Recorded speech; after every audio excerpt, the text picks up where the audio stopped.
നീ യേശുവേ സ്തോത്രം, യേശുവേ ആരാധന, ഹല്ലേലൂയ. കൃപാസനം മരിയൻ ഉടമ്പടി ധ്യാനത്തിലേക്ക് നമ്മൾ ഭക്തിപൂർവ്വം പ്രവേശിക്കുകയാണ്. ഈശോയോട് നമുക്ക് ഹൃദയത്തിൽ നന്ദി പറയാം.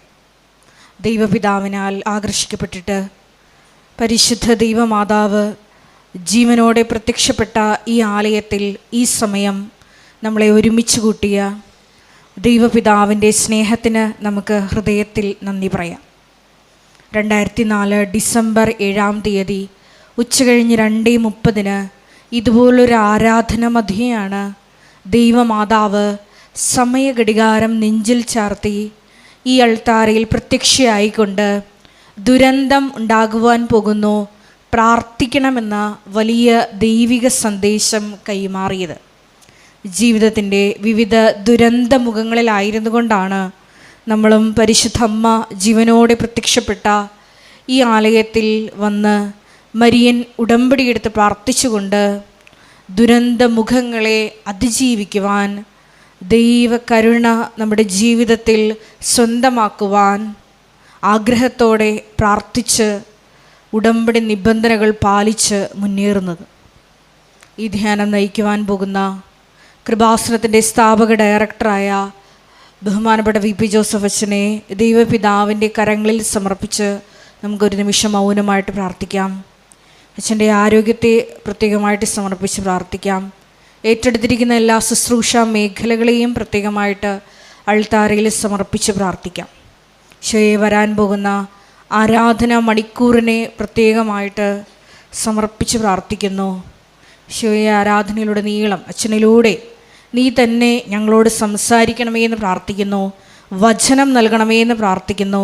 കൃപാസനത്തിൻ്റെ എല്ലാ ശുശ്രൂഷ മേഖലകളെയും നിർമ്മാണ പ്രവർത്തനങ്ങളെയും ഞങ്ങൾ ഒരു നിമിഷം സമർപ്പിച്ച് പ്രാർത്ഥിക്കുന്നു. ഈശോയെ എല്ലാവരിലേക്കും ദൈവിക കൃപ സമൃദ്ധമായി വർഷിക്കുവാൻ ഈ ആരാധനയിലൂടെ കരുണയാകണമേ എന്ന് പ്രാർത്ഥിച്ചുകൊണ്ട് ദിവ്യകാരുണ്യനാഥനെ വരവേറ്റുകൊണ്ട് സർവശക്തിയോടുകൂടി നമുക്ക് ഒരു നിമിഷം സ്തുതിക്കാം. Hallelujah, hallelujah, hallelujah. മഹത്വം, മഹത്വം, ആരാധന, ആരാധന. ഈശോയേ, നിന്റെ ശക്തി ഈ സമയം ഈ ആലയത്തിൽ പ്രകടമാക്കണമേ എന്ന് പ്രാർത്ഥിക്കുന്നു. പരിശുദ്ധ അമ്മയോടൊപ്പം പ്രാർത്ഥിച്ച അപ്പോസ്തല സമൂഹത്തിലേക്ക് ആത്മാവിന്റെ അഗ്നി അയച്ചതുപോലെ ഞങ്ങളുടെ ഈ സമൂഹത്തിലേക്കും ആത്മാവിന്റെ അഗ്നി അയക്കണമേ. പുത്തൻ പെന്തക്കോസ്ത് അനുഭവം നൽകണമേ. ഞങ്ങളുടെ ആലയത്തെ വിശുദ്ധീകരിക്കണമേ എന്ന് പ്രാർത്ഥിക്കുന്നു.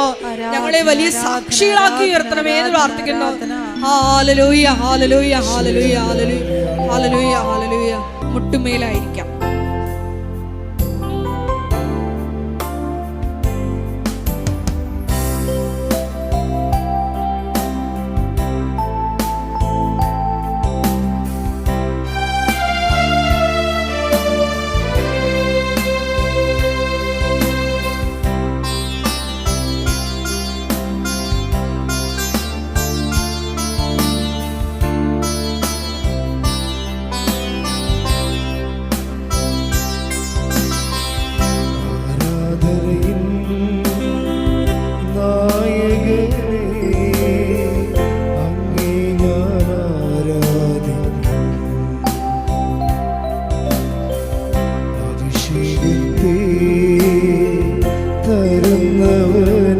പരിശുദ്ധ പരമ ദിവ്യകാരുണ്യത്തിന് നീരവും ആരാധനയും സ്തുതിയും പുകഴ്ചയും ഉണ്ടായിരിക്കട്ടെ.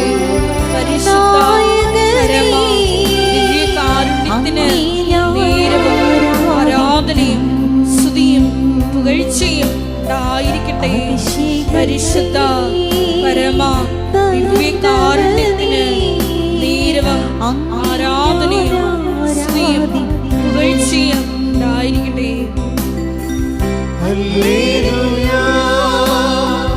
ഹല്ലേലൂയ, ഹല്ലേലൂയ,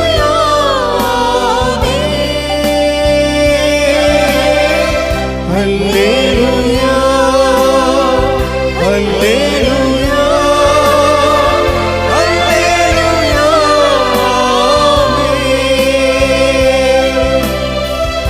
ആരാധനയും നായകരേ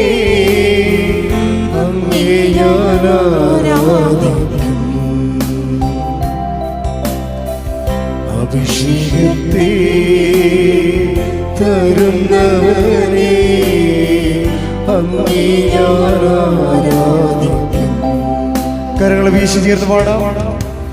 ഹല്ലേലൂയ ഹല്ലേലൂയ ഹല്ലേലൂയ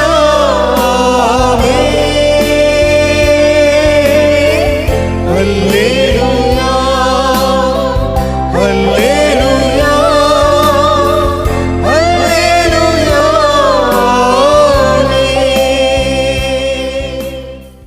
പരിശുദ്ധ പരമദിവ്യകാരുണ്യത്തിന് നേരവും ആരാധനയും സ്തുതിയും പുകഴ്ചയും ഉണ്ടായിരിക്കട്ടെ. പരിശുദ്ധ പരമദിവ്യകാരുണ്യത്തിന് നേരവും ആരാധനയും സ്തുതിയും പുകഴ്ചയും ഉണ്ടായിരിക്കട്ടെ. എൻ്റെ പ്രിയപ്പെട്ടവരെ, ഓരോ പരിശുദ്ധ ഉടമ്പടി ധ്യാനങ്ങൾ നമ്മളെ ഈ കാലത്ത് വെളിപ്പെടുത്തപ്പെടുന്ന ദൈവാനുഭവത്തിൻ്റെ പുതിയ ജീവിത തലങ്ങളിലേക്ക് നമ്മളെ കൂട്ടിക്കൊണ്ടു പോകുന്നതാണ്. ദൈവാനുഭവത്തിൻ്റെ പുതിയ ജീവിത തലങ്ങൾ പലപ്പോഴും നമ്മൾ അനുഭവേദ്യമാകണത് ഉടമ്പടി സാക്ഷ്യങ്ങളിലൂടെയാണ്. എല്ലാ ഉടമ്പടി സാക്ഷ്യങ്ങളിലും അല്ല, ചില അസൽ ഉടമ്പടിക്കാരുണ്ട്. നമ്മൾ എപ്പോഴും എൻ്റെ മനസ്സിൽ ഈ സാക്ഷ്യങ്ങൾ കേൾക്കുമ്പോഴൊക്കെ മനസ്സിലായിരിക്കുന്നത് രണ്ടോ മൂന്നോ തരം ഉടമ്പടിക്കാരുണ്ട്. ഒന്ന് ഇങ്ങനെ വഴിപാട് ഉടമ്പടി ചെയ്യുന്ന ആൾക്കാരുണ്ട്. ആരെങ്കിലും ഇങ്ങനെ ഉടമ്പടി പറയണം, ഉടമ്പടിയുടെ അനുഭവങ്ങളെക്കുറിച്ച് പറയുമ്പോൾ അതിൻ്റെ പേരിൽ വന്ന് കുറച്ച് ക്ലാസ്സെല്ലാം കേട്ട് പകുതി മനസ്സിലായില്ല എങ്കിലും ഇങ്ങനെ വന്ന് ഇവിടെ വന്നതല്ലേ എന്നൊക്കെ വിചാരിച്ചുകൊണ്ട് ഇവിടെ ചെയ്യണമൊക്കെ കണ്ടുപഠിച്ച് ചെയ്തു പോകുന്നവർ. അവരത് കൊണ്ടുപോയിട്ട് ഒരു പ്രത്യക്ഷ രാവിലെ ഉള്ള ഒരു നീലത്തിരി കത്തിച്ച പ്രാർത്ഥനയും സന്ധ്യക്കുള്ള പച്ചത്തിരി കത്തിച്ച പ്രാർത്ഥനയൊക്കെ അത് വഴിപാട് ഉടമ്പടിയാണ്. വഴിപാട് ഉടമ്പടിക്കാർ എപ്പോഴായാലും ഉടമ്പടിക്ക് വലിയൊരു ഭാരമാണ്, ബാധ്യതയാണ്. എന്നുവെച്ചാൽ അവർ ഉടമ്പടിയിലൂടെ ദൈവം ഈ കാലങ്ങളിൽ ചെയ്യുന്ന വലിയ കാര്യങ്ങളെക്കുറിച്ചും അതെങ്ങനെയാണ് നിർവഹിക്കുന്നതിനെക്കുറിച്ചും അവർക്ക് അതിനെക്കുറിച്ചൊരു ബോധമില്ല. അവർ പൊതുവെ പറഞ്ഞതിന് കേട്ട് അങ്ങനെ വന്ന് ചെയ്യണതാണ്. പകുതി മനസ്സാണ് അവർക്കുള്ളത് അതിൻ്റെ അകത്ത് വരണത്. അതാണ് വഴിപാട് ഉടമ്പടി കുഴപ്പം. ഉടമ്പടിയുടെ ഒരു നോർമലായിട്ട് ഉടമ്പടി ജീവിതം നയിക്കുന്നവരുണ്ട്. സത്യസന്ധമായിട്ടാണ് ചെയ്യണത്, നോർമലായിട്ടാണ് ചെയ്യണത്. പക്ഷേ ഈ വലിയ സാക്ഷ്യങ്ങൾ പറയുന്ന ആൾക്കാർ നമ്മൾ ശ്രദ്ധിക്കണം. ഇപ്പം എനിക്കെന്തുകൊണ്ടാണ് എല്ലാ സാക്ഷ്യങ്ങളും ഇവിടെ പറയാൻ പറ്റാത്തത്? എല്ലാ സാക്ഷ്യങ്ങളെല്ലാം ഉടമ്പടിയുടെ കണ്ടൻറ്റുകളില്ലാത്തത് കൊണ്ടാണ്. എല്ലാ സാക്ഷ്യങ്ങളും ഉടമ്പടിയുടെ സ്ട്രക്ചറൽ കണ്ടൻറ്റ് വേണം. സ്ട്രക്ചറൽ കണ്ടൻറ്റ് എന്ന് പറയുന്നത് എന്താണ്? ഒന്ന് നോട്ട് ബൈ മേട്ടിൽ ഇത് വർക്ക് ചെയ്യണം. എന്ന് വെച്ച് കഴിഞ്ഞാൽ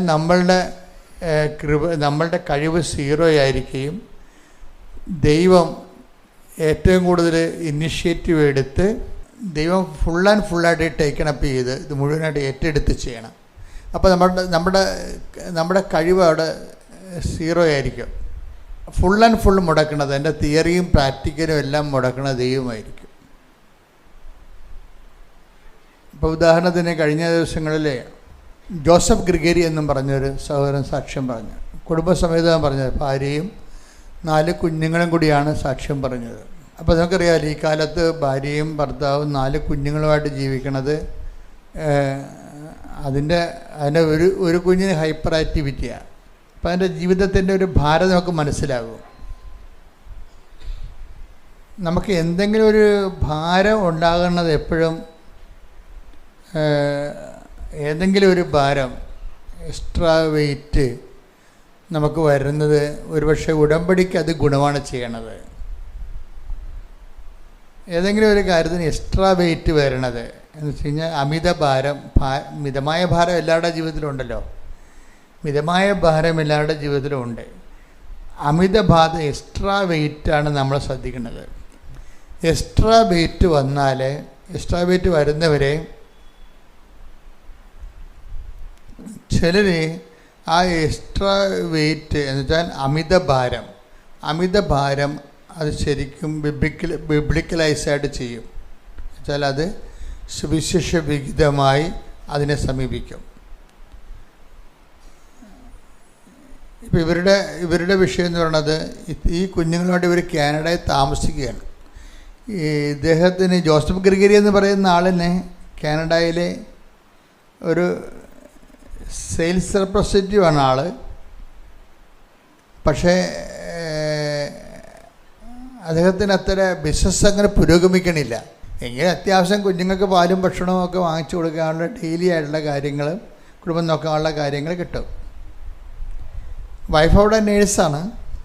പക്ഷേ അദ്ദേഹം അവിടെ ചെയ്യുന്ന ജോലി അവരത്ര കംഫർട്ടല്ല. അവിടെ കാര്യം 4 കുഞ്ഞുങ്ങളെ പോറ്റണ്ടേ, അതിൻ്റെ കൂടെ ആണ് ജോലി ചെയ്യേണ്ടത്, ഭാര്യയും ഭർത്താവും ജോലി ചെയ്യണത്.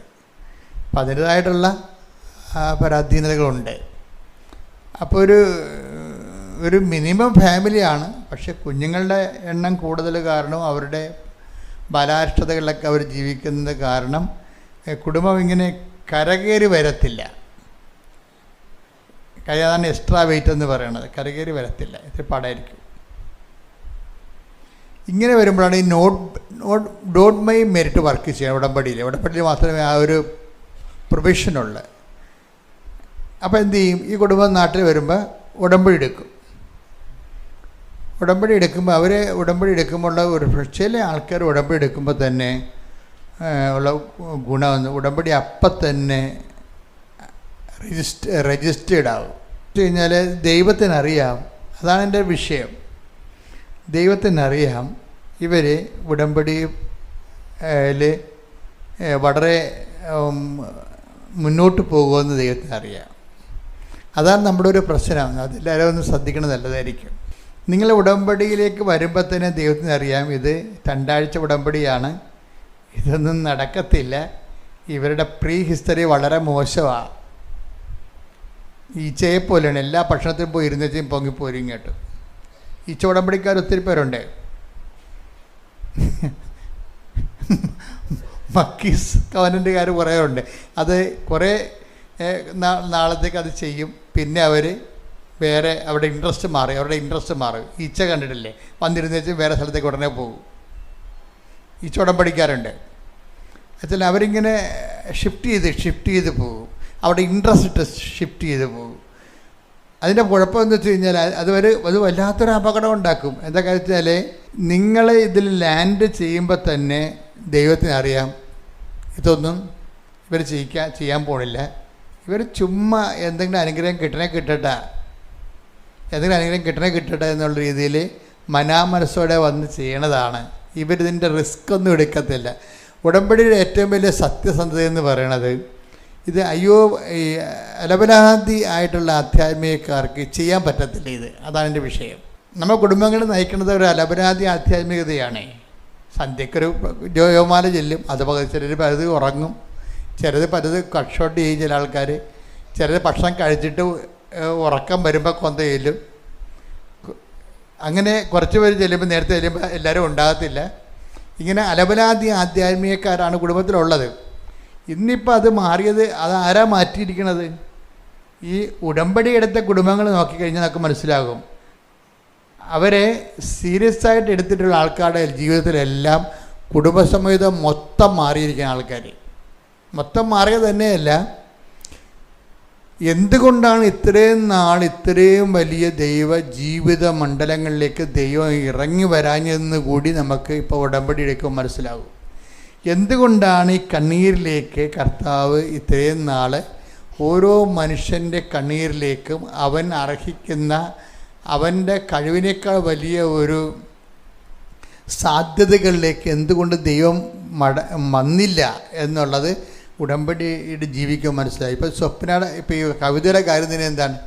കവിത കർത്താവിനോട് പറയുന്നത്, കർത്താവ് ഈ 4 കുഞ്ഞുങ്ങളെ വളർത്താൻ ഞങ്ങളുടെ 2 പേരുടെയും ജോലി പറ്റത്തില്ല, നടക്കത്തില്ല.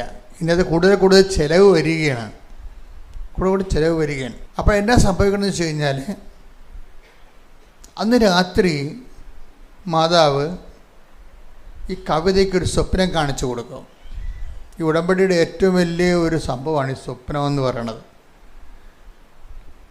അതിൻ്റെ കാര്യത്തിൽ ഞാൻ ഇതൊരു സ്വപ്നങ്ങളിൽ വരണത് കാണിച്ചു കൊടുക്കുകയാണ് ചെയ്യണത്. സ്വപ്നം വെച്ച് കഴിഞ്ഞാൽ ഒരു ബ്രിക്സിൽ, കനേഡിയൻ ബ്രിക്സിൽ പണി ചെയ്തിട്ടുള്ള ഒരു വലിയ ഒരു നിർമ്മിതി, അതൊരു ഹോസ്പിറ്റലിലാണ്. അപ്പം നീ ഇവിടേക്ക് ആപ്ലിക്കേഷൻ കൊടുക്കാൻ പറയും. കണ്ട എന്തെല്ലാം കറക്റ്റായിട്ടാണ് പറയണത്. നമ്മൾ വെറുതെ ഇങ്ങനെ പൊട്ടസ്വപ്നം ദിവാസ്വപ്നം കാണുകയില്ലേ, ആ നടക്കാൻ പോകുന്ന കാര്യങ്ങളെക്കുറിച്ച് അതിൻ്റെ പിക്ചർ കാണിക്കും. കോൺക്രീറ്റ് ആയിട്ടുള്ള എവിഡൻസാണ്, പിക്ചർ കാണിക്കും. ഇതാണ് ഞാൻ നിനക്ക് വേണ്ടി കരുതി വച്ചിരിക്കുന്ന ഹോസ്പിറ്റലിൽ, നീ ഓൺലൈനിൽ ഇവർക്ക് ആപ്ലിക്കേഷൻ കൊടുക്കാൻ പറയും. അപ്പോൾ കവിത രാവിലെ എഴുന്നേറ്റ് ആപ്ലിക്കേഷൻ കൊടുക്കും. എന്നിട്ട് പിന്നെ 1500 കിലോമീറ്റർ അകലെയുള്ള ഈ ഹോസ്പിറ്റലിലേക്ക് ആപ്ലിക്കേഷൻ കൊടുക്കുകയും ചെയ്യും. ഓൺലൈനിൽ ഇൻ്റർവ്യൂ നടക്കുകയും ചെയ്യും. പെട്ടെന്ന് ഇവർക്ക് അവിടെ അപ്പോയിൻമെൻറ്റ് കിട്ടും. അതാണ് അമ്മ ഒരു കാര്യത്തിൽ ഇടപെട്ട് കഴിഞ്ഞാൽ പിന്നെ എല്ലാം ദൈവം കൺട്രോൾ ചെയ്യണതാണ്. പിന്നെ നമ്മളിങ്ങനെ ഈ നമ്മുടെ ബോഗികളെ എഞ്ചിൻ വലിച്ചുകൊണ്ട് പോകത്തില്ലേ ട്രെയിനിൽ, അതുപോലെ നമ്മുടെ ജീവിതം ഇങ്ങനെ വലിച്ചുകൊണ്ട് പോകും. അത് പക്ഷേ എന്താ വിഷയത്തിൽ നമ്മളങ്ങനെ അത് വലിയൊരു സാധ്യതയാണ്. അതായത് ഈ 144 ബോഗികളുണ്ടെങ്കിലും ഈ ഒറ്റ എൻജിൻ വലിച്ചുകൊണ്ട് പോകും. എന്നുവെച്ചാൽ നമ്മൾ ഉടനെ നമ്മുടെ യന്ത്രവൽകൃതമായി പോകും ഉടനെ. അതാണ് ഏറ്റവും വലിയ ഒരു ഉടമ്പടി എന്ന് പറയണത്. ദൈവവൽകൃതമായി പോകും, ദൈവം ബന്ധിച്ച് പിന്നെ ദൈവം തന്നെയാണ് ഇപ്പം കാണിച്ചു കൊടുക്കുമെന്നില്ല പറയണത്. അത് നിങ്ങളിങ്ങനെ കഥ കേൾക്കണ പോലെ കേൾക്കരുത്. കഥയുടെ ഞാൻ നിങ്ങൾക്കറിയാമല്ലോ, കഥ പറയണ ആളേ അല്ല, ഒരിക്കലും ഒരു കഥ ഞാൻ പറഞ്ഞിട്ടില്ല. പണ്ടൊക്കെ പറയുമായിരിക്കും. പക്ഷേ ദൈവത്തിൻ്റെ യാഥാർത്ഥ്യ വിഷയങ്ങൾ അറിഞ്ഞു കഴിഞ്ഞപ്പോൾ എനിക്ക് മനസ്സിലായി കഥകൾക്ക് കാര്യമില്ലെന്ന്. ദൈവം അതിൻ്റെ സത്യസന്ധമായ ദൈവത്തിൻ്റെ പ്രവർത്തനങ്ങൾ ജനങ്ങളിൽ വളരെ വൈറ്റ് ആൻഡ് ബ്ലാക്കായിട്ട് ചെയ്തുകൊണ്ടിരിക്കുമ്പോൾ നമ്മൾ അതല്ലേ പറയേണ്ടത്, കഥയിലല്ല പറയേണ്ടത്. അപ്പോൾ ഇത് ശ്രദ്ധിക്കുമ്പോൾ നിങ്ങൾ സാക്ഷ്യങ്ങളെ ശ്രദ്ധിച്ച് കേൾക്കണം. കാര്യം അവരെങ്ങനെയാണ് ഇത്രയും ദൈവവുമായിട്ട് ഇത്രയും ഒരു ഇൻറ്റിമസി ആയതെന്ന്. എൻ്റെ മക്കളെ, എനിക്ക് പലപ്പോഴും തോന്നിയിരിക്കുന്നത് ഒരു ഇൻറ്റിമസിയുടെ പ്രശ്നമേ ഇവിടെ ഉള്ളൂ. എന്താണ് സ്പിരിച്വാലിറ്റി? അപ്പം ഞാൻ പറയും it is nothing more than intimacy with God. അതേ പറയത്തുള്ളൂ ഞാൻ. സ്പിരിച്വാലിറ്റി എന്താണ്, ആധ്യാത്മികത എന്താണെന്ന് ചോദിച്ചു കഴിഞ്ഞാൽ ഒറ്റ ഉത്തരമേ ഉള്ളൂ. എന്താണ്? ദൈവമായിട്ട് അദമ്യമായ ഒരു ആത്മബന്ധമുണ്ടാക്കുക. ഉടമ്പടി എന്തിനാണെന്ന് ചോദിച്ചാലും അത് തന്നെയാണ് ഉടമ്പടിയുടെ ഉത്തരം. എന്തിനാണ് ഉടമ്പടി, എന്തിനാണെന്ന് ചോദിച്ചു കഴിഞ്ഞാൽ നിങ്ങളുടനെ ജപ്തി നടപടി മാറാനാണെന്ന് പറയരുത്. അത് ഈ എന്താണ് പറയണത്, അത് പൊകിട് മനുഷ്യർ അങ്ങനെ പറയത്തുള്ളൂ. സ്ഥലം വിൽക്കാനാണ്, മകളെ കെട്ടിക്കാനാണെന്ന് പറഞ്ഞേക്കരുത്. അത് ഉടമ്പടി എന്തിനാണെന്ന് ചോദിച്ചാൽ നിങ്ങൾ അത് ഒറ്റ ഉത്തരവേ ഉള്ളൂ. എന്താണ്? For intimacy with God. അത്രേ ഉള്ളൂ. സിമ്പിൾ, തീർന്ന്. എന്തിനാണ്? ദൈവവുമായിട്ട് ആഴമായ ആത്മബന്ധത്തിന്. ഒന്ന് പറഞ്ഞേ, ഉടമ്പടി എന്തിനാണ്? ദൈവവുമായിട്ടുള്ള ആഴമായ ആത്മബന്ധത്തിന്. ഇതാണ് സംഭവം. ഉടമ്പടി ആത്മബന്ധത്തിന്, അത്രേ ഉള്ളൂ.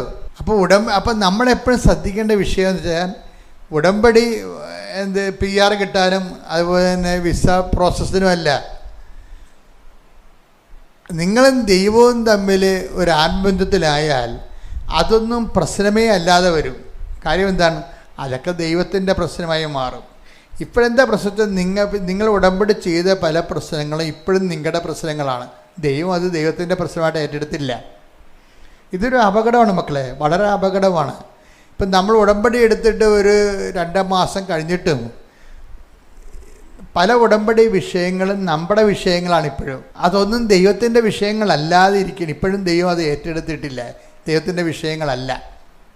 അത് നിങ്ങളൊന്ന് ധ്യാനിക്കണം, നല്ലതാണ്. എൻ്റെ വിഷയം എൻ്റേതായിട്ട് തന്നെ ഇരിക്കുകയാണോ, ദൈവം അത് ഏറ്റെടുത്തോ? പല വിഷയങ്ങളും ദൈവം ഏറ്റെടുത്തിട്ടില്ല. ഒന്നാമത്തേലുള്ള പ്രശ്നം വെച്ച് കഴിഞ്ഞാൽ നമ്മൾ പണ്ട് ഞാൻ ഗോതമ്പ് പൊടിപ്പിക്കാൻ വേണ്ടി പോകും.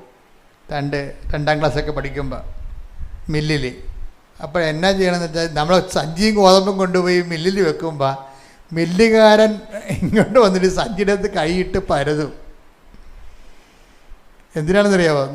എന്തിനാണ് അതിൻ്റെ അടുത്ത് വല്ല കല്ലും ഉണ്ടോ, കഷണങ്ങൾ വല്ലതും ഉണ്ടോ? അങ്ങനെ വരികയാണെങ്കിൽ ഇതിനെ എല്ലാത്തിനെയും ബാധിക്കും അത്. അപ്പോൾ അതെല്ലാം പുള്ളി നോക്കിയിട്ട് ഇട പേറ്റിയിട്ടാണ് കൊണ്ടുവന്നിരിക്കണമെന്നൊക്കെ ചോദിക്കും. അപ്പോൾ ഞാൻ പറഞ്ഞാൽ ആണ്, അമ്പച്ച് പേറ്റിയതാണല്ലോ ഇത്, തിരിഞ്ഞതാണോ എന്നൊക്കെ ചോദിക്കും. കാര്യം എന്താണ്, ഇതിനകത്ത് കല്ലും കട്ടയും വല്ലതൊക്കെ ഉണ്ടെന്നുണ്ടെങ്കിൽ അത് പൊടിയുടെ തരിഞ്ഞ് ചേർന്നതിനല്ല, എഞ്ചിനത് കേടാണ്, മറ്റ് ഗോതമ്പുകൾ കഷ്ണങ്ങൾ തിരിഞ്ഞ് താവല് പോലെ വരത്തുള്ളൂ. അപ്പം അങ്ങനെ പല പ്രശ്നങ്ങളുണ്ട്. ഇതുപോലെ ഉടമ്പടിയിൽ നമ്മൾ നിയോഗം വെക്കുമ്പോഴും കല്ലും കട്ടയും നോക്കണം. അതിൻ്റെ അകത്ത് ഞാൻ നിങ്ങൾക്ക് മനസ്സിലാകുന്ന ഭാഷയെ പറയുകയാണ്. ഉടമ്പടിയിൽ നിങ്ങൾ വെക്കുമ്പോൾ തന്നെ വെച്ചില്ലേ കുഴപ്പമില്ല, നിയോഗങ്ങൾ വെച്ചില്ലെങ്കിൽ ആ മാന്യമായ കൃത്യമായ നിയോഗമാണ് വെച്ചിരിക്കണമെങ്കിൽ കുഴപ്പമില്ല. പക്ഷെ കല്ലും കട്ടയും വെച്ച് കഴിഞ്ഞാൽ ഇത് കുഴപ്പങ്ങളുണ്ടാക്കും.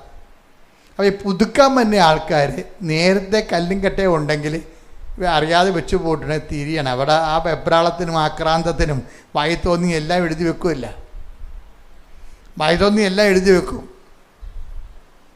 അപ്പം അതുകൊണ്ടാണ് ഇങ്ങനെ വരുന്നത്. ഇപ്പം നിങ്ങളിപ്പോൾ ഉടമ്പടി എടുക്കാൻ വേണ്ടി വരികയാണ്. അപ്പോൾ ഉടമ്പടി എടുക്കാൻ വേണ്ടി വരുമ്പോൾ നിങ്ങൾക്ക് സഹോദര സ്നേഹം ഉണ്ടോ? അതാണ് വിഷയം. സഹോദര സ്നേഹം ഉണ്ടെങ്കിൽ ഇപ്പം നിങ്ങൾ അനിയൻ്റെ ഭാര്യയാണ്, ഉടമ്പടി എടുക്കാൻ വന്നിരിക്കുകയാണ്. ചേട്ടനും ഭാര്യയും മക്കളില്ലാതെ നിൽക്കുകയാണ്, അവർക്ക് മക്കളില്ല. അപ്പോൾ നിങ്ങൾ എന്താ ചെയ്യണത്? നിങ്ങളെ ചേട്ടനും ഭാര്യയും മാറി താമസിക്കേണ്ട ആൾക്കാരാണ് അവിടെ, ഉറപ്പല്ലേ?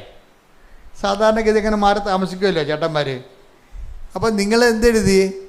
ചേട്ടനും ഭാര്യയും മാറി താമസിക്കണം, എന്നാൽ മാത്രമേ നിങ്ങൾക്ക് സമാധാനത്തിൽ അവിടെ ജീവിക്കാൻ പറ്റത്തില്ല. അത് ന്യായകേടൊന്നുമില്ല അതിൻ്റെ അകത്ത്. പക്ഷെ അതിൻ്റെ അകത്തൊരു കല്ലുണ്ട്. എന്താ കല്ല്? നിങ്ങൾ അങ്ങനെയല്ല എഴുതേണ്ടിയിരുന്നത്. ചേട്ടനും ഭാര്യയ്ക്കും മക്കളെ കൊടുക്കാനല്ല എഴുതേണ്ടത്. അവിടെയാണ് അതിൻ്റെ അകത്തൊരു സഹോദര സ്നേഹത്തിൻ്റെ എന്തോ ഒരു കുറവുണ്ട്. ചേട്ടനും ഭാര്യയും മാറി താമസിക്കാനാണ് നിങ്ങളെ എഴുതിയിരിക്കുന്നത്. അത് റിജക്റ്റാകാൻ സാധ്യതയുണ്ട്. ഇത് ആരത്താണ് കൊടുക്കുന്നത്? പഞ്ചായത്ത് മെമ്പറിൻ്റെ അടുത്തല്ല കൊടുക്കണത്, ദൈവത്തിൻ്റെ അടുത്താണ് കൊടുക്കുന്നത്. അത് ദൈവത്തെക്കുറിച്ചൊരു ബോധം ഉണ്ടാകണം. അപ്പം തന്നെ നിൻ്റെ മനസ്സ് സ്കാൻ ചെയ്യുമ്പോൾ മനസ്സിലാകും ചേട്ടനും ഭാര്യയും അവർക്ക് മക്കളുണ്ടാകാൻ നീ ആഗ്രഹിക്കണില്ല. ആഗ്രഹം ഉണ്ടാക്കുക എന്ത് ചെയ്യും? നിൻ്റെ കുടുംബത്തിൻ്റെ അവകാശം കുറച്ച് അവർ കൊണ്ടുപോകും. അത് കാരണം അവർക്ക് മക്കളുണ്ടാകാതെ കിടന്നായിരിക്കും നീ ഉള്ളിൽ ഉദ്ദേശിക്കണത്. പക്ഷെ നിനക്ക് അവർക്ക് ബുദ്ധിമുട്ടുണ്ടാകണ കാരണം മാറി താമസിക്കാൻ വേണ്ടി എഴുതിയിട്ടുമുണ്ട്. ഈ സാധനം കല്ലാണ്. എന്ന് കഴിഞ്ഞാൽ ഇത് പൊടിയത്തില്ല.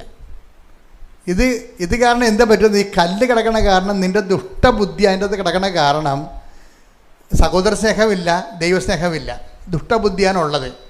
ദുഷ്ടബുദ്ധിക്കുള്ള ഉടമ്പടി എടുത്തിരിക്കുകയാണ്.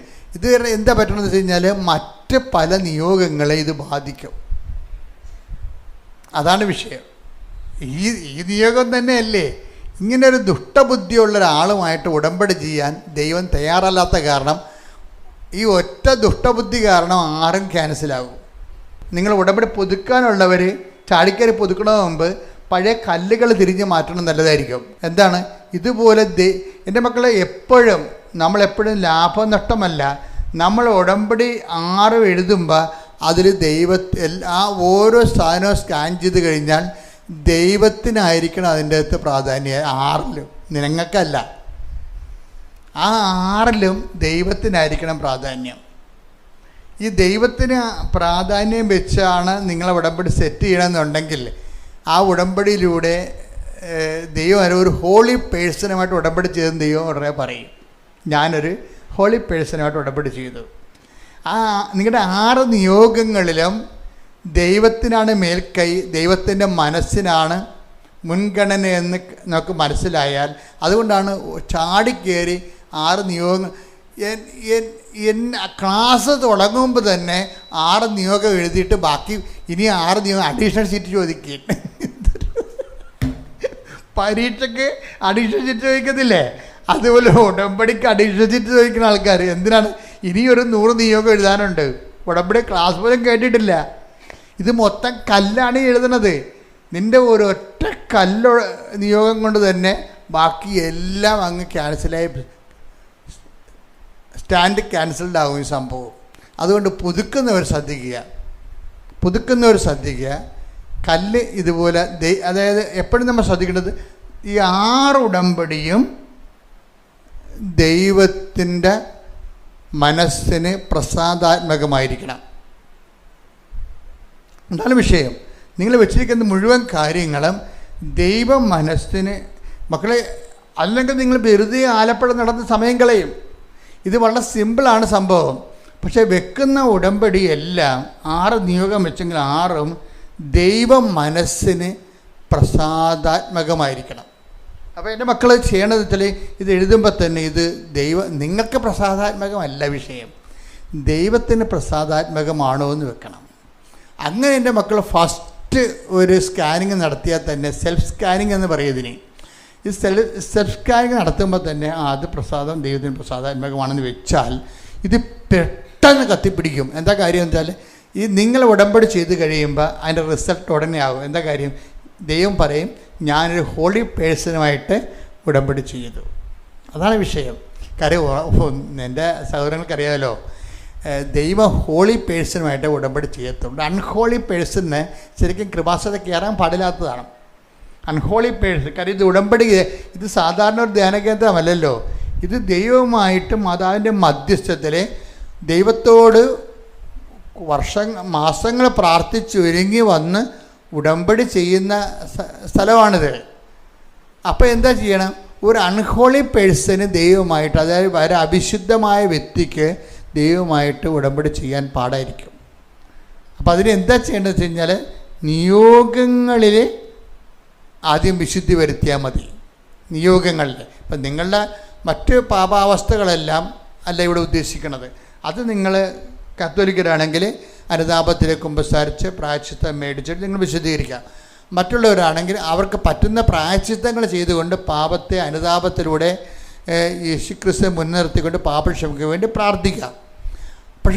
പക്ഷേ ഞാൻ പറഞ്ഞു വരണത് ഈ നിയോഗങ്ങളിലുള്ള വിശുദ്ധി വളരെ പ്രധാനപ്പെട്ട വിഷയങ്ങളാണ്. നിയോഗങ്ങളിലുള്ള വിശുദ്ധി ഓരോ ചോദ്യം ചോദിക്കുമ്പോഴും, ഇപ്പം നമ്മൾ വിസ ഇൻ്റർവ്യൂവിന് പോകുമ്പോൾ അവർ നമ്മളോട് ഓരോ ചോദ്യം ചോദിക്കും. നമ്മൾ ഒരു കട്ടിക്കണക്കിന് അപേക്ഷ ഫോറം കൊടുത്തിട്ടുണ്ട്, എല്ലാം പൂരിപ്പിച്ചെങ്കിലും അവർ നമ്മളോട് ചോദിക്കും, നിങ്ങൾക്ക് അവിടെ എന്താ പരിപാടി, നിങ്ങൾ എന്നാ തിരിച്ചു പോരണത്, നിങ്ങളവിടെ താമസം ഉദ്ദേശിക്കുന്നുണ്ടോ? അപ്പോൾ ഇതിനെല്ലാം നമ്മൾ മറുപടി പറയണം. എങ്ങാനും നമ്മളവിടെ തങ്ങാനാണ് ഉദ്ദേശിക്കണമെന്ന് അവർക്ക് എങ്ങാനും തോന്നിപ്പോയാൽ അപ്പം തന്നെ വിസ റിജക്റ്റഡ് ആവും. അമേരിക്കൻ എംബസി ആണെങ്കിൽ പറയും വിസ ഈസ് റിജക്റ്റഡ്, അപ്പം തന്നെ മുഖത്ത് നോക്കി പറയും. എന്താ കാര്യം? അവർക്ക് ഇൻ്റർവ്യൂ ചെയ്തപ്പോൾ തന്നെ മനസ്സിലായി ഇത് പണിയായിരിക്കും. ഡെഡ് ബോഡി അവിടുന്ന് കൊണ്ടുപോകണമെങ്കിൽ കാശ് അമേരിക്ക മുടക്കണമെന്ന് വരും. അതാണ് അവിടുന്ന് ഈ ഡെഡ് ബോഡി കൊണ്ടുപോകണമെന്നുണ്ടെങ്കിൽ അമേരിക്ക കാശ് മുടക്കേണ്ടി വരും എന്ന് അവർക്കറിയാൻ പറ്റും. അപ്പോൾ ഇൻട്രൂഡേഴ്സ് എന്നാണ് അവർ കാണുന്ന ആ വിഷയത്തിൽ. അവർ കുറേ ചോദ്യങ്ങൾ നമ്മളോട് ചോദിക്കും, മറ്റുള്ളവർ അത്രയും ചോദ്യം ചോദിക്കത്തില്ല. ഞാൻ ചോദിച്ചു ഇതുപോലെ തന്നെ മനുഷ്യൻ്റെ അവസ്ഥ എന്നെങ്കിൽ ഈ ഉടമ്പടിക്ക് എന്തെല്ലാം ചോദ്യങ്ങൾ നമ്മളോട് ദൈവം ചോദിക്കും. ദൈവമായിട്ടൊരു ഇൻ്റർവ്യൂ വെക്കണമെങ്കിൽ, ഇതിൻ്റെ ഉടമ്പടി വെക്കണമെങ്കിൽ എന്തിനാണ് വസ്തു വിറ്റിട്ട് എന്തിനാണെന്ന് ചോദിക്കുമ്പോൾ ഉടനെ നമ്മളെന്താ പറയണത്? വസ്തു ഇപ്പം വിറ്റില്ല എന്നുണ്ടെങ്കിൽ കെട്ടിച്ചുവിട്ട പെമ്മക്കൾ അവകാശത്തിന് വരും, പണിയായില്ലേ? അതാണ് വിഷയം. ഇപ്പം എല്ലാവരുമായിട്ട് നല്ല ദോസ്തിൽ നിൽക്കുകയാണ്, പറഞ്ഞാൽ ഒപ്പിട്ട് തരും. അപ്പോൾ അവരെ പറ്റിക്കാൻ ഇയാൾ തീരുമാനിച്ചെന്നല്ല എൻ്റെ അർത്ഥം. വസ്തു വിൽക്കണമെന്നുള്ളതാണ് നിൻ്റെ ഉദ്ദേശം. അപ്പോൾ ഇവർ അപ്പം മരിച്ചവരോടുകൂടി എല്ലാവരും കൂടി കയറി വന്നിട്ട് എല്ലാവരുമായിട്ട് നല്ല ദോസ്തിൽ നിൽക്കുകയാണ്. ഇപ്പം പറഞ്ഞാൽ ഒപ്പിട്ട് തരും. അപ്പോൾ പെണ്ണുമ്പോൾ പറയും ഒപ്പിട്ട് ഒപ്പിട്ട് തരും, ഇപ്പം തരും, ഇപ്പം വസ്തു വിൽക്കണമെന്ന് പറയും. അപ്പോൾ വസ്തു വിൽക്കണമെന്ന് പറയുമ്പോൾ ഉടനെ അവിടുത്തെ പ്രശ്നം വസ്തു വിൽക്കണമെന്ന് മാത്രമേ നമ്മുടെ ഉടമ്പടിയിലുള്ളൂ. അപ്പോൾ ഇൻ്റർവ്യൂ വെക്കുകയാണെങ്കിൽ, ദൈവമായിട്ട് ഇൻ്റർവ്യൂ വെക്കുകയാണെങ്കിൽ എന്ത് ചെയ്യും? ദൈവം പറയും ഈ വസ്തു നിൻ്റെ സഹോദരന് കൊടുക്കുക. സഹോദരിക്ക് തന്നെ അവർ തന്നെ ചോദിക്കുന്നുണ്ടല്ലോ വിലക്ക്, അവർക്ക് കൊടുക്കാൻ പാടില്ലേ? അപ്പോൾ അത് ശരിയാകത്തില്ല. അത് ശരിയാകത്തില്ലെന്ന്. എന്താ കാര്യം? അവർ വില തരത്തില്ലെന്നാണ് പറയണത്. അപ്പോൾ വസ്തു വിൽക്കണ കാര്യമാണെങ്കിലും സഹോദരനെ മറന്നിട്ട് വേറെ ഒരാൾക്ക് കൂടിയ ലാഭത്തിന് കൊടുക്കാൻ പോകുമ്പോൾ ഈ കാണ്ടാമൃഗമായിട്ടൊക്കെ ദൈവം എങ്ങനെ ഉടമ്പടി ചെയ്യണം? അതാണ് വിഷയം. അത് നിങ്ങൾ നിയോഗങ്ങൾ ശ്രദ്ധിക്കണമെന്ന് പറഞ്ഞാൽ ഇതാണ്. ഇപ്പം നിങ്ങൾ എഴുതിയിരിക്കണേ വസ്തു വിൽക്കണമെന്നേ ഉള്ളൂ. കുടുംബത്തിൻ്റെ വസ്തു വിൽക്കണം. അപ്പം അനിയൻ പറഞ്ഞ് ഞാൻ എടുത്തോളാം, നീ എടുക്കേണ്ടെന്നാണ് പറയണതേ. നമ്മൾ എഴുതിയിരിക്കണത്, നിയമത്തിൽ എഴുതിയിരിക്കണത് എന്താണ്? വസ്തു വിൽക്കണം. അപ്പോൾ ദൈവം ചോദിക്കും, സഹോദരന് പുരയിടമില്ലല്ലോ, അവൻ തറവാടിൻ്റെ അടുത്ത് അവന് വിൽക്കാൻ പാടില്ലേ? അവർ അയ്യോ അത് പറ്റത്തില്ല, അവൻ കാശ് തരത്തില്ല, അവന് കാശ് കുറവാണ്, പുറത്ത് വിൽക്കണമെന്ന് പറയും. അപ്പോൾ അതിൻ്റെ വിഷയം എന്ന് വെച്ച് കഴിഞ്ഞാൽ അവിടെ മണിക്കാണ് പ്രാധാന്യം, ദൈവത്തിന് അവിടെ പ്രാധാന്യമില്ല. അവന് ഇത്തിരി പൈസ കുറച്ച് വിട്ടാലും ദൈവത്തിൻ്റെ കൂടെ നമ്മൾ നിൽക്കുകയാണെന്നുണ്ടെങ്കിൽ ദൈവം നമ്മളെ ഹെൽപ്പ് ചെയ്യുമെന്നുള്ള ആ തിയറി വർക്ക് ചെയ്യത്തില്ല. അപ്പോൾ അവിടെ ദൈവത്തെ മാറ്റി നിർത്തി ലാഭത്തിനായിരിക്കും പ്രാധാന്യം കൊടുക്കുന്നത്. ഈ പന്നിയുമായിട്ട് ഉടമ്പടി ചെയ്യാൻ പറ്റത്തില്ല, നമുക്ക് ദൈവമായിട്ട് ഉടമ്പടി ചെയ്യാൻ പറ്റത്തില്ല. അതുകൊണ്ടാണ് നിയോഗങ്ങൾ നിങ്ങൾ സ്കാൻ ചെയ്യണമെന്ന് പറഞ്ഞതിൻ്റെ കാരണം. നിയോഗങ്ങൾ കറക്റ്റ് ഹോളി ആണെന്നുണ്ടെങ്കിൽ ആദ്യമേ ചെയ്യേണ്ടത് ഉടമ്പടിയിലുള്ള ഈ നിയോഗങ്ങളിലുള്ള കളങ്കിത നിയോഗങ്ങൾ നമ്മൾ ശരിക്കും വിശുദ്ധീകരിക്കണം. ഇങ്ങനെ 5-6 പുതുക്കിയിട്ട് സാക്ഷ്യം പറയാൻ പറ്റില്ലെന്ന് പറഞ്ഞാൽ അലയേണ്ട കാര്യമൊന്നുമില്ല. ചില ആൾക്കാരങ്ങനെ കാണുന്നുണ്ട്. കാര്യം വെച്ചാൽ അവർക്ക് അറിയത്തില്ല, അവർ എഴുതിയിട്ടിട്ടുണ്ട്, പിന്നെ ഇങ്ങനെ കൃപാസനത്തിൽ നടന്ന് യാന്ത്രികമായിട്ട് പേപ്പറൊക്കെ മേടിച്ച് അങ്ങനെ പുതുക്കി പോകണമെന്നല്ലാതെ ഉടമ്പടിയിലല്ല അവർ. ശരിക്കും പറഞ്ഞാൽ ഉടമ്പടി ജീവിതവുമായിട്ട് അവർക്ക് ബന്ധമില്ല. ഇപ്പം ഈ ജോസഫ് ഗ്രിഗറി എന്ന് പറഞ്ഞ ഒരാൾ എന്താ പറയണമെന്നറിയാമോ? അപ്പം അയാൾ എന്തുകൊണ്ടാണ് അയാളുടെ വൈഫ് സ്വപ്നം കാണുന്നത്? സ്വപ്നം കാണിച്ചു കൊടുക്കുകയാണ്, ഈ ഒരു ബ്രിക്സ് ആയിട്ടുള്ള നിർമ്മിതിയിലാണ് ഞാൻ നിനക്ക് വേണ്ടി തിരഞ്ഞെടുത്തിരിക്കുന്നത്. നീ രാവിലെ എഴുന്നേറ്റ് കമ്പ്യൂട്ടർ ഓൺ ചെയ്തിട്ട് ഓൺലൈൻ ഇൻ്റർവ്യൂവിന് ആപ്ലിക്കേഷൻ കൊടുക്കാൻ പറയും.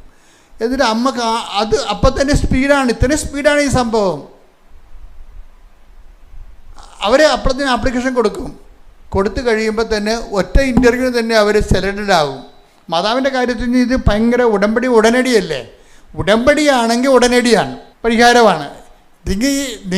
നിങ്ങൾക്ക് ഉടനടി പരിഹാരം കിട്ടണില്ല എന്നുണ്ടെങ്കിൽ അർത്ഥം എന്താണ്? ഉടമ്പടിയിൽ അല്ല, ആയിക്കൊണ്ടിരിക്കണമെന്നേ പറയാൻ പറ്റത്തുള്ളൂ. അതാണ് ഉടമ്പടിയാണെങ്കിൽ. ഇത് കണ്ട, ഈ വിതിൻ സെക്കൻഡാണ്. രാത്രി ഉടമ്പടി ചെയ്ത് കഴിഞ്ഞപ്പോൾ ജോസഫ് ഗ്രിഗറി പറയുമോ, ഞങ്ങൾ എന്താ ചെയ്യണമെന്നറിയാവോ? അയാളെ കുറേ സാക്ഷ്യങ്ങൾ പറഞ്ഞ ശേഷം പറയും, ഞങ്ങൾ എന്താ ചെയ്യണമെന്നറിയാവോ? ഞങ്ങൾ ശക്തമായി ദൈവത്തിൻ്റെ കൂടെ നിൽക്കും. അയാൾ ഓരോ സമയത്തും സാക്ഷ്യത്തിൻ്റെ ഇടയ്ക്കിടയ്ക്ക് ഇവാലുവേഷൻ നടത്തുന്നുണ്ട് സ്വന്തമായിട്ട്, എങ്ങനെയാണ് ഇതൊക്കെ സംഭവിക്കണത്. അപ്പം അതിന് ഒരു സമയത്ത് അയാൾ പറയും, ഞങ്ങൾ എന്താ ചെയ്യണമെന്നറിയാവോ? ഞങ്ങൾ ഒരു അവസ്ഥ കണ്ടാൽ, ഒരാളിൻ്റെ അവസ്ഥ, ഒരു മോശമായ അവസ്ഥ കണ്ടാൽ ഞങ്ങൾ അവരോട് അങ്ങോട്ട് ചോദിക്കും, എന്ത് ഹെൽപ്പാണ് വേണ്ടത്, എന്താണ് നിങ്ങളുടെ പ്രശ്നം, ഞങ്ങളോട് പറയുക, പറ്റുന്ന പോലെ സഹായിക്കാം. ഇതാണ് വിഷയം. അപ്പം നമ്മളൊരു സഹായം, എന്തെങ്കിലും ഒരു ആളിന് ഇപ്പം പണം കൊടുത്തില്ലെങ്കിലും ഒരു സഹായം കൊടുക്കേണ്ട സാഹചര്യം വന്നു കഴിഞ്ഞാൽ തന്നെ അപ്പം തന്നെ അമ്മായിയമ്മ ഒന്ന് ചുമച്ചെന്നും പറഞ്ഞ മരുമകൾ അപ്പം തന്നെ കെട്ടിക്കിടയെടുത്ത് വീട്ടിൽ പോണില്ലേ? ഈ പന്നി വന്ന് ഉടമ്പടി എടുത്ത ദൈവം സമ്മതിക്കത്തില്ല. അമ്മായിയമ്മ ഒന്ന് ചുമച്ചതാണ്, കണ്ട പ്രായമായ വല്യമ്മയാണ്, ഒന്ന് ചുമച്ചതേ ഉള്ളു. അപ്പം തന്നെ ഇവള് സൂട്ട് കേസ് എടുത്ത് വണ്ടിയും പിടിച്ച് അപ്പം തന്നെ വീട്ടിൽ പോയി. എന്താ കാര്യം? ഭർത്താവ് വന്നപ്പോൾ ഇവളില്ല. ചോദിച്ചപ്പോൾ എന്താ പറയണത്? അതെ, നിങ്ങളുടെ അമ്മയ്ക്ക് എന്തോ എൻ്റെ ജീവിതം പോകും, പിന്നെ അവരെ പൊക്കിക്കൊണ്ട് നടക്കേണ്ടി വരും. ഈ പന്നി ഒരിക്കലും ഉടമ്പടി എടുക്കരുത്. Should not do it. അത് ദൈവത്തിനെ വെല്ലുവിളിക്കണത് വലിയതാണ്. നിങ്ങൾക്ക് ഇതിനകത്ത് കയറാനുള്ള യോഗ്യതയില്ല. കാര്യം നിങ്ങൾക്ക് മനുഷ്യത്വമില്ല. മനുഷ്യത്വം പോലും ഇല്ലാത്ത ആൾക്കാരാണ് ദൈവത്തോട് ഉടമ്പടി എടുക്കാൻ പോണത്. ഇവിടെ എവിടെയോ അനുതാപം ആവശ്യമുണ്ട്. മനുഷ്യത്വം പോലും ഇല്ലാത്ത ആൾക്കാരൊക്കെയാണ് ദൈവത്തോട് ഉടമ്പടി ചെയ്യണത്. അപ്പം ആദ്യം ഫസ്റ്റ് ബി ഹ്യൂമൻ. ശ്രുതികട്ടെ ഹല്ലേലൂയ.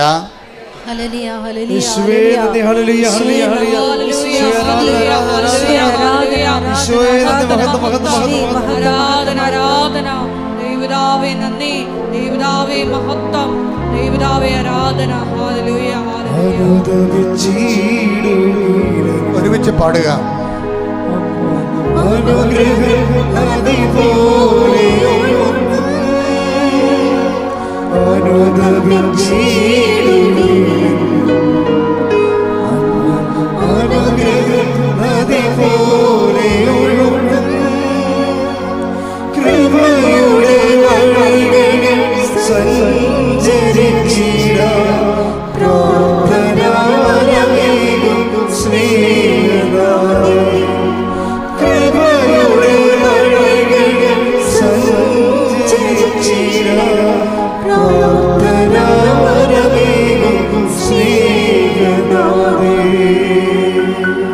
പരിശുദ്ധ പരമ ദിവ്യകാരുണ്യത്തിന് എന്നേരവും ആരാധനയും സ്തുതിയും പുകഴ്ചയും ഉണ്ടായിരിക്കട്ടെ. എൻ്റെ മക്കളെ, ആദ്യം ചെയ്യേണ്ടത് ദൈവം നിങ്ങളോട് വാഗ്ദാനം ചെയ്തിട്ടുള്ള മുഴുവൻ കാര്യങ്ങളും എനിക്ക് മനസ്സിലായിരിക്കുന്നത് അതിനേക്കാൾ കൂടുതൽ ചെയ്യുമെന്നാണ്.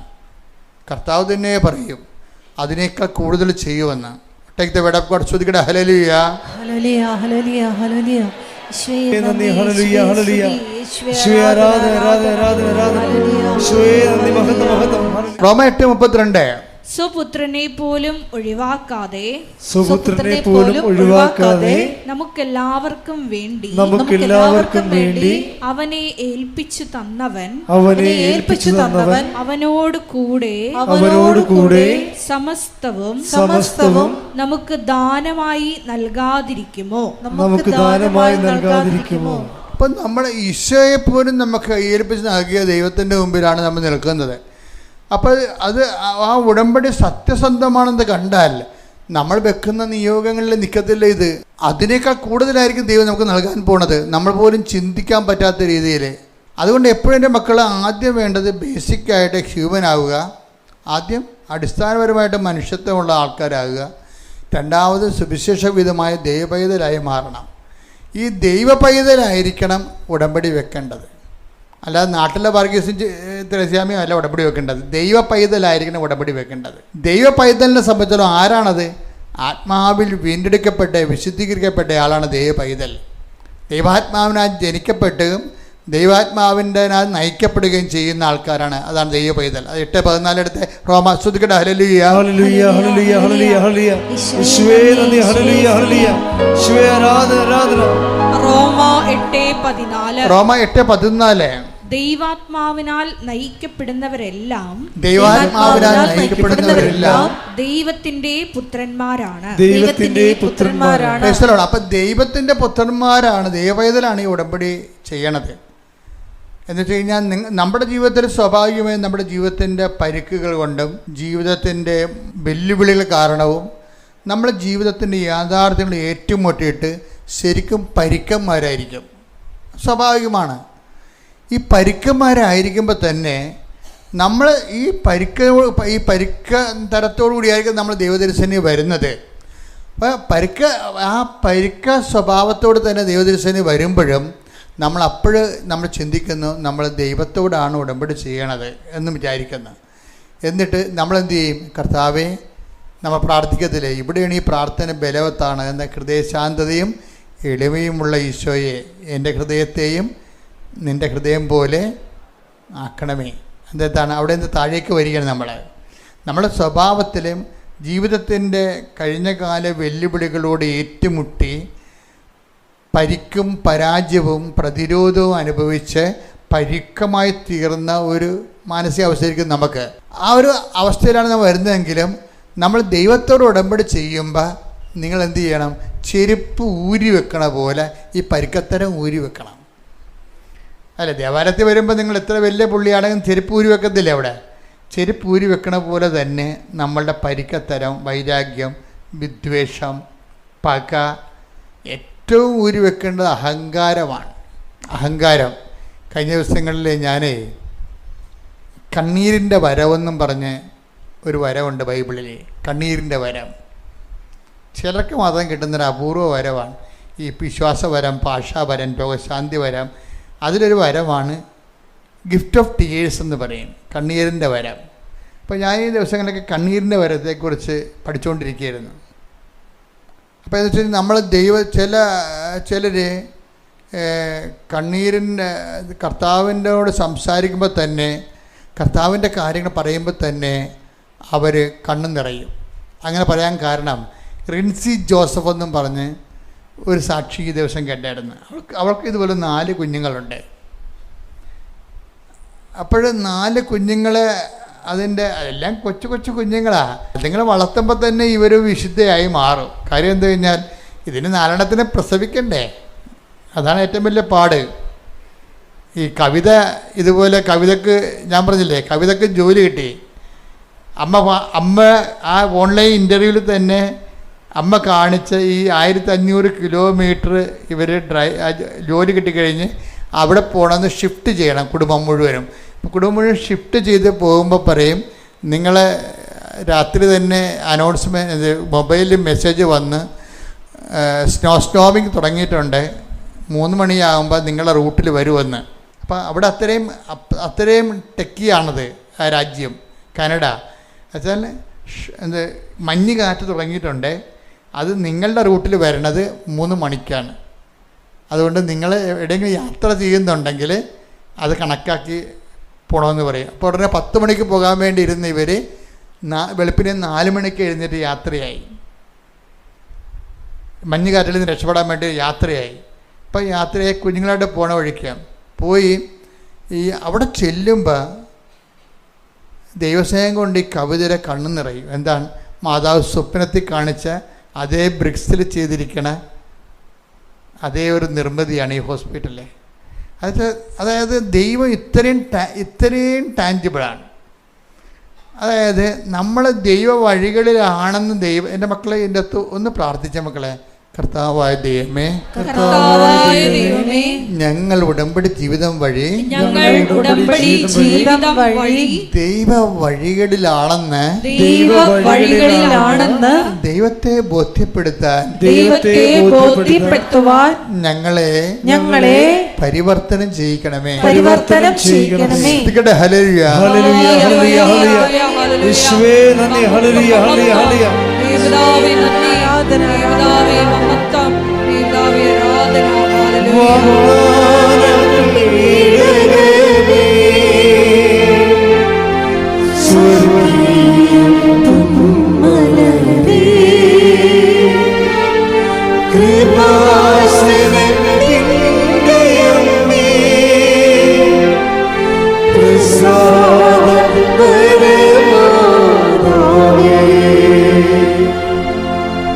പരിശുദ്ധ പരമ ദിവ്യകാരുണ്യത്തിന് ആരാധനയും സ്തുതിയും പുകഴ്ചയും ഉണ്ടായിരിക്കട്ടെ. പരിശുദ്ധ പരമ ദിവ്യകാരുണ്യത്തിന് ആരാധനയും സ്തുതിയും പുകഴ്ചയും ഉണ്ടായിരിക്കട്ടെ. അപ്പം നമ്മൾ ദൈവ വഴികളിലാണെന്ന് അല്ലെങ്കിൽ ഉടമ്പടി എടുക്കുമ്പോൾ തന്നെ ഈ ദൈവ വഴികളിലാകാൻ, ദൈവ പൈതലായി മാറാൻ നമ്മൾ വളരെ വലിയ ബലപ്രയോഗം നമ്മോട് തന്നെ കാണിക്കുമെന്ന് ദൈവത്തിന് തോന്നിയാൽ നമ്മൾ ദൈവത്തെ ബോധ്യപ്പെടുത്തേണ്ട കാര്യമൊന്നുമില്ല. ഒരു കാര്യവും എന്താ കാര്യം? ദൈവം ഓട്ടോമാറ്റിക്കായിട്ട് ഈ അവയർനെസ്സിലേക്ക് വരുന്ന ആളാണ്. അപ്പം അതുകൊണ്ട് എന്താ ചെയ്യേണ്ടത്? നമ്മളാണ് ഈ വിഷയം കറക്റ്റ് നമ്മൾ ദൈവപൈതലാണോ അതിൻ്റെ ലെവൽ നോക്കി പോകണം. ഓരോ സംസാരം, വാക്ക് പലയിടത്തും നമ്മളൊന്നും പറയാതിരിക്കുന്നതാണ് നല്ലത്. കാര്യം പറഞ്ഞ് നമ്മൾ അൺഹോളിയായി പോകും. ചില വിഷയങ്ങൾ വരുമ്പോൾ ചില കാര്യങ്ങൾ നമ്മൾ മിണ്ടാതിരിക്കുന്നതായിരിക്കും എപ്പോഴും നല്ലത്. ഉടമ്പടിയുടെ പേഴ്സൺ എപ്പോഴും നല്ലത് മിണ്ടാതിരിക്കുന്നതായിരിക്കും. മിണ്ടിപ്പോയാൽ നമ്മൾ എന്ത് ചെയ്യും? അൺഹോളിയായി മാറും. ഉടമ്പടിക്ക് അയോഗ്യത ഉണ്ടാകും. ഉടമ്പടിക്ക് അയോഗ്യത, നമ്മൾ അവരോട് റഫായിട്ട് സംസാരിച്ചു, അപ്പോൾ അവർ വേറെ രീതി, അവരുടെ കാടംമുടം സംഭവം ആൾക്കാരാണെന്നുണ്ടെങ്കിൽ അവരുടെ രീതി സ്റ്റാൻഡേർഡ് സംസാരിച്ചു. അപ്പം നമ്മൾ എപ്പോഴായാലും നമ്മൾക്ക് അവരുമായിട്ട് സംസാരിച്ച് പോകാൻ പറ്റത്തില്ല. അതെന്ത്? നമ്മൾ ആദ്യമേ സൈലൻ്റ് ആകണം. സൈലൻ്റ് ആകുമ്പോൾ എന്താ പ്രശ്നം വെച്ച് കഴിഞ്ഞാൽ, നിങ്ങൾ എന്തുകൊണ്ടാണ് തർക്കിച്ച് ജയിക്കാൻ നോക്കിയിട്ട് ചിലപ്പോൾ അസഭ്യമൊക്കെ പറയേണ്ട കാര്യം എന്താണ്? നിങ്ങൾക്ക് നിങ്ങൾ മാത്രമേ ഉള്ളൂ എന്നുള്ള ഒരു ചിന്തയിൽ നിന്നാണ് അത് വരണത്.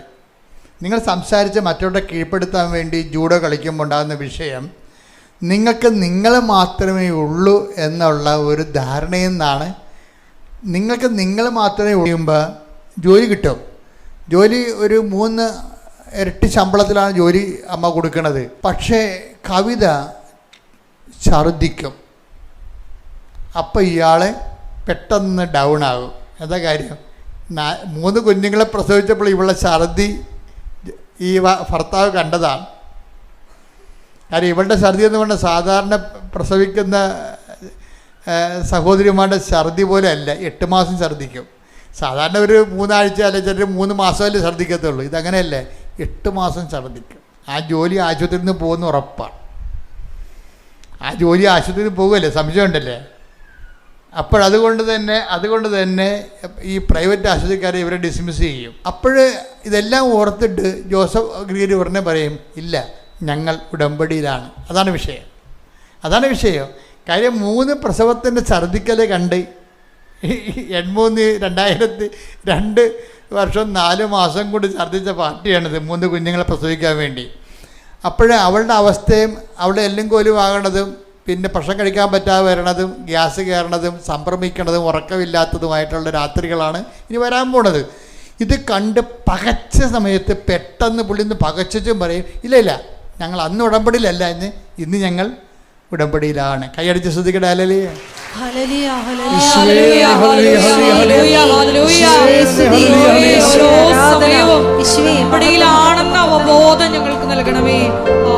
ഇതാണ് ഒരു ബോധം എന്ന് പറയണത്. അപ്പോൾ എന്താ പ്രശ്നം എന്ന് വെച്ചാൽ, ഈ ജോസഫ് ഗിർഗരിക്ക് ഉള്ള ഏറ്റവും മെച്ചം അയാൾ ഉടമ്പടിയിലാണെന്നുള്ളതിനെക്കുറിച്ചും വൈഫ് ഉടമ്പടിയിലാണെന്നതിനെക്കുറിച്ചും അവർക്ക് നല്ല ബോധ്യമുണ്ട്. നിങ്ങൾക്കൊരു 80% പേർക്കുള്ള കുഴപ്പം അതാണ്. നിങ്ങൾ ഉടമ്പടിയിലാണോ എന്നല്ല, നിങ്ങൾക്ക് ബോധ്യമില്ല. അതാണ് ഏറ്റവും വലിയ കുഴപ്പമില്ലത്. അപകടം എന്ന് പറയണത് നിങ്ങൾ ഉടമ്പടിയിലാണോ എന്നതിനെക്കുറിച്ച് നമുക്കൊരു കോൺഫിഡൻസ് ഇല്ല. ഇന്നലെ ഒരു പെങ്കൊച്ചിയോടെ വന്നിച്ച് എന്നോട് നിലവിളിച്ച് പറഞ്ഞു, അച്ഛാ എനിക്ക് നേഴ്സിംഗ് വേണോ അതോ വേറെ ഒരു പ്രൊഫഷൻ പറഞ്ഞു. നേഴ്സിംഗ് അല്ലാതെ വേറെ എന്തോ ഒരു പ്രൊഫഷൻ, സി എ വേണോ നേഴ്സിംഗ് വേണോ, ഇനിയിപ്പോൾ സമയമില്ല, അച്ഛൻ പെട്ടെന്ന് മെസ്സേജ് എടുത്ത് തരുമോ എന്ന് ചോദിച്ചു. ഇപ്പോൾ ഇവിടെ കരച്ചിലും കാര്യങ്ങളൊക്കെ കണ്ടിട്ട് ഞാൻ മാതാവിൻ്റെ അടുത്ത് വന്നിട്ട് ചാർട്ടിങ് രൂപത്തിൽ മെസ്സേജ് എടുത്തിട്ട് അവൾ പറഞ്ഞ് ആദ്യമേ ഇവൾ അറിയാതെ തന്നെ ഇവക്ക് നമ്മൾ കൊടുക്കുന്ന കോഡുകൾ ഇവക്കറിയത്തില്ലേ, എന്തിൻ്റെ ഡിനോമിനേറ്റ് ചെയ്യണമെന്ന് അറിയത്തില്ല. അപ്പോൾ ഞാൻ പറഞ്ഞു, നീ ഇതിൽ ഏതെങ്കിലും അക്ഷരം മാർക്ക് ചെയ്യാൻ പറഞ്ഞു. അപ്പോൾ നല്ലവണ്ണം വിശ്വാസപ്രമാണമൊക്കെ ചൊല്ലി പ്രാർത്ഥിച്ച് മാതാവിനോട് പറഞ്ഞു, ഈ മാതാവിന് ഈശോയോട് പറഞ്ഞിട്ടാണ് ഈ ചാർട്ട് കൊടുക്കണേ ഇവക്ക്. അത് കൊടുത്തു കഴിയുമ്പോൾ അവൾ രണ്ട് അക്ഷരം മാർക്ക് ചെയ്യും. 2 അക്ഷരം മാർക്ക് ചെയ്ത് ഞാൻ റിസൾട്ട് നോക്കുമ്പോൾ ഇവൾ CA വെട്ടിയിട്ടുണ്ട്. അവൾ അറിയാതെ വെട്ടിയിരിക്കണതാണ്. പിന്നെന്താ വെട്ടിയിരിക്കണത്? നേഴ്സിംഗ് വെട്ടിയിട്ടുണ്ട്. അപ്പോഴേ എനിക്ക് ഒരു ഡൗട്ട്, കാര്യം ഒക്കെ ഒരു മെസ്സേജ് കൊടുക്കണ്ടേ, നിറച്ച ആൾക്കാർ നിൽക്കുന്ന സമയവും ഇല്ല. ഞാൻ പിന്നെ കുഞ്ഞിൻ്റെ കരുതൽ കണ്ടിട്ട് വീണ്ടും ഒരു പ്രാവശ്യം കൂടി ട്രൈ ചെയ്ത് ഒരു മെസ്സേജ് കൂടി എടുത്ത് ഇതൊരു വേറെ ഡിനോട്ടിങ് നമ്പർ കൊടുത്ത് കൺഫ്യൂസ്ഡ് ആക്കിയിട്ട് വീണ്ടും ഇവൾക്ക് ലെറ്റേഴ്സ് കൊടുക്കും. ലെറ്റേഴ്സ് കൊടുക്കുമ്പോൾ ഇവളത് മാർക്ക് ചെയ്യും. ഞാൻ റിസൾട്ട് നോക്കുമ്പോൾ വീണ്ടും ഇവൾ വെട്ടിയിരിക്കുകയാണ്, നേഴ്സിങ്ങും അതുപോലെ തന്നെ CAയും. അപ്പോഴേ ഞാൻ ചോദിച്ചു, നീ ഉടമ്പടിയിലല്ലേ? അവന് ഉടമ്പടി തെറ്റിപ്പോയിച്ചാന്ന്. അതാണ് വിഷയം. നിങ്ങൾ ഉടമ്പടിയിലല്ല. ഞാനെങ്ങനെ അത് മനസ്സിലാക്കി? 2 പ്രാവശ്യവും ഇവൾ അറിയാതെ തന്നെ ഇവളുടെ profession God is not interested. അത് നമ്മൾ വളരെ ശ്രദ്ധിക്കും. ഇതിപ്പോൾ നമ്മൾ മെസ്സേജ് എടുക്കുമ്പോഴാണ് നിങ്ങളുടെയൊക്കെ അവസ്ഥ അറിയാൻ പോണത്. ദൈവം ഇൻട്രസ്റ്റഡ് അല്ല, മെസ്സേജ് കൺഫ്യൂസ്ഡ് ആണ്. നിങ്ങളുടെ ഇത് നമുക്ക് വൈറ്റ് ആൻഡ് ബ്ലാക്ക് ആയിട്ട് കിട്ടുന്ന റിസൾട്ടാണ്. അപ്പം നിങ്ങളുടെ ഒരു അവസ്ഥ ഒന്ന് നിങ്ങൾ ചിന്തിക്കണം. നിങ്ങളുടെ പല കാര്യം മൂവ്മെൻ്റ് ഇല്ലാത്തതിൻ്റെ കാരണം God is not interested in your covenant. അതിൻ്റെ കാര്യം എന്താണ്? You are not interested. നിങ്ങൾക്ക് അതിൻ്റെ താല്പര്യമില്ല. നിങ്ങൾ ഉടമ്പടിയല്ല ജീവിക്കണത്. നിങ്ങളിവിടെ കൊണ്ടുവന്ന് ഏതൊക്കെ ഇട്ടെന്ന് പറഞ്ഞ സത്യമാണ്. ഓരോ തിരി കത്തിച്ച് പ്രാർത്ഥിക്കുന്നുണ്ട്. പക്ഷേ you are not in covenant. നിങ്ങൾ ഉടമ്പടിയിലല്ല. ഇത് ഒരു 50% ആൾക്കാർക്കും പറ്റുന്ന അബദ്ധമാണ്. കാര്യം എന്താണ്? ഇത് നമ്മൾ ദൈവത്തോടെ ഉടമ്പടി ചെയ്യണത്, പക്ഷെ ദൈവം ഈ ഉടമ്പടി അക്സെപ്റ്റ് ചെയ്തിട്ടില്ല. നമ്മൾ അക്സെപ്റ്റ് ചെയ്യണമെന്നുണ്ടെങ്കിൽ എന്താ ചെയ്യണം? അതുകൊണ്ടാണ് ജോസഫ് ഗിർഗരി പറയണത്. എന്താ, കവിത ശ്രദ്ധിച്ചപ്പോൾ എനിക്കൊന്നും തോന്നിയില്ല. എന്താ കാര്യം? അന്ന് അവൾ 2 കൊല്ലം 3 കുഞ്ഞുങ്ങളെ പ്രസവിക്കാൻ 2 കൊല്ലം ഛർദ്ദിച്ച ആളാണ്. 8 മാസം വെച്ച് അവൾ വശകേടായിപ്പോയി. പക്ഷേ അന്ന് ഞങ്ങൾ ഉടമ്പടിയിലല്ലായിരുന്നു. ഇന്ന് ഞങ്ങൾ ഉടമ്പടിയിലാണ്. എൻ്റെ മക്കളെ പിന്നെ കവിത ഛർദ്ദിച്ചിട്ടില്ല. ആ കുഞ്ഞിനെ പ്രസവിക്കണ വരെ ആ 9 മാസവും കവിത ഛർദ്ദിച്ചിട്ടില്ല. എന്താ കാര്യം? ജോസഫ് ഗിർഗരി കർത്താവിൻ്റെ തിരുസന്നിധിയിൽ കട്ടായം നിൽക്കുകയാണ്. എന്താണ്? We are in covenant. ഞങ്ങൾ ഉടമ്പടിയിലാണ്. ശ്രുതികട ഹല്ലേലൂയ.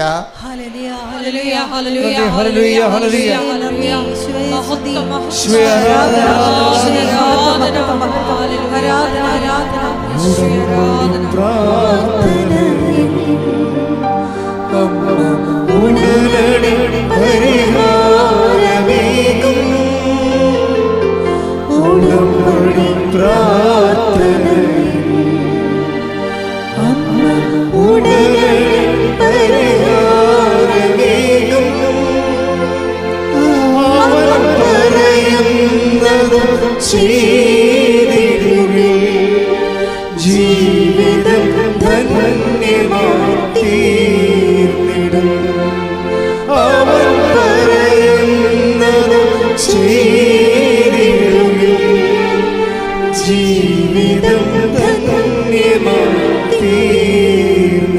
പരിശുദ്ധ പരമദിവ്യകാരുണ്യത്തിന് എന്നേരവും ആരാധനയും സ്തുതിയും പുകഴ്ചയും ഉണ്ടായിരിക്കട്ടെ. പരിശുദ്ധ പരമദിവ്യകാരുണ്യത്തിന് എന്നേരവും ആരാധനയും സ്തുതിയും പുകഴ്ചയും ഉണ്ടായിരിക്കട്ടെ. പരിശുദ്ധ പരമദിവ്യകാരുണ്യത്തിന് എന്നേരവും ആരാധനയും സ്തുതിയും പുകഴ്ചയും ഉണ്ടായിരിക്കട്ടെ. ഒന്നാമത്തെ എനിക്ക് തോന്നുന്നത് എൻ്റെ സഹോദരങ്ങൾക്ക് വരുന്നൊരു ബുദ്ധിമുട്ടെന്ന് നിങ്ങൾ ഈ പല കൺവെൻഷനുകളിലും കൂടി കേട്ട് കുറേ പാട്ടും പാടി കൈയും അടിച്ച് പിരിഞ്ഞു പോയ ആൾക്കാരാണ്. അപ്പോൾ ദൈവാനുഭവം എന്ന് പറയുന്നത് ഇതുപോലെ സംഭവങ്ങൾ കേൾക്കുക, പാടുക, പ്രാർത്ഥിക്കുക, വിശ്വാസത്തിൽ വളരുക. വിശ്വാസത്തിൽ വളരാൻ പറ്റില്ലെന്നല്ല, വിശ്വാസത്തിൽ വളർന്നിട്ടാണല്ലോ കേരള സഭ വരെ എത്തിയത്. പക്ഷെ അതല്ല, ഉടമ്പടി എന്ന് പറയുമ്പോൾ ഈ ഫോർമാറ്റ് ഉപയോഗിക്കാൻ പറ്റത്തില്ല. ഉടമ്പടി എന്ന് പറയണത് കേൾക്കുകയല്ല, അവൻ പറയണ പോലെ കേൾക്കുകയല്ല, അവൻ പറയണ പോലെ പ്രാർത്ഥിക്കുകയുമല്ല, അവൻ പറയണ പോലെ ചെയ്യുകയാണ്. അതാണ് പ്രശ്നം. ചെയ്യുമ്പോൾ സൂക്ഷിക്കേണ്ട കാര്യം എന്താണ്? ചെയ്യണത് നമുക്ക് എപ്പോഴും പറഞ്ഞാൽ യാന്ത്രികമായിട്ട് നമുക്ക് ചെയ്യാം, എന്തെല്ലാം കാര്യങ്ങൾ ആൾക്കാർ ചെയ്യുമ്പോൾ സാമൂഹ്യമാണോ കൃപാവരമാണോ എന്ന് എൻ്റെ മക്കൾ നോക്കണം. നമ്മുടെ പ്രവർത്തികൾക്ക് രണ്ട് തരം കളറുണ്ട്.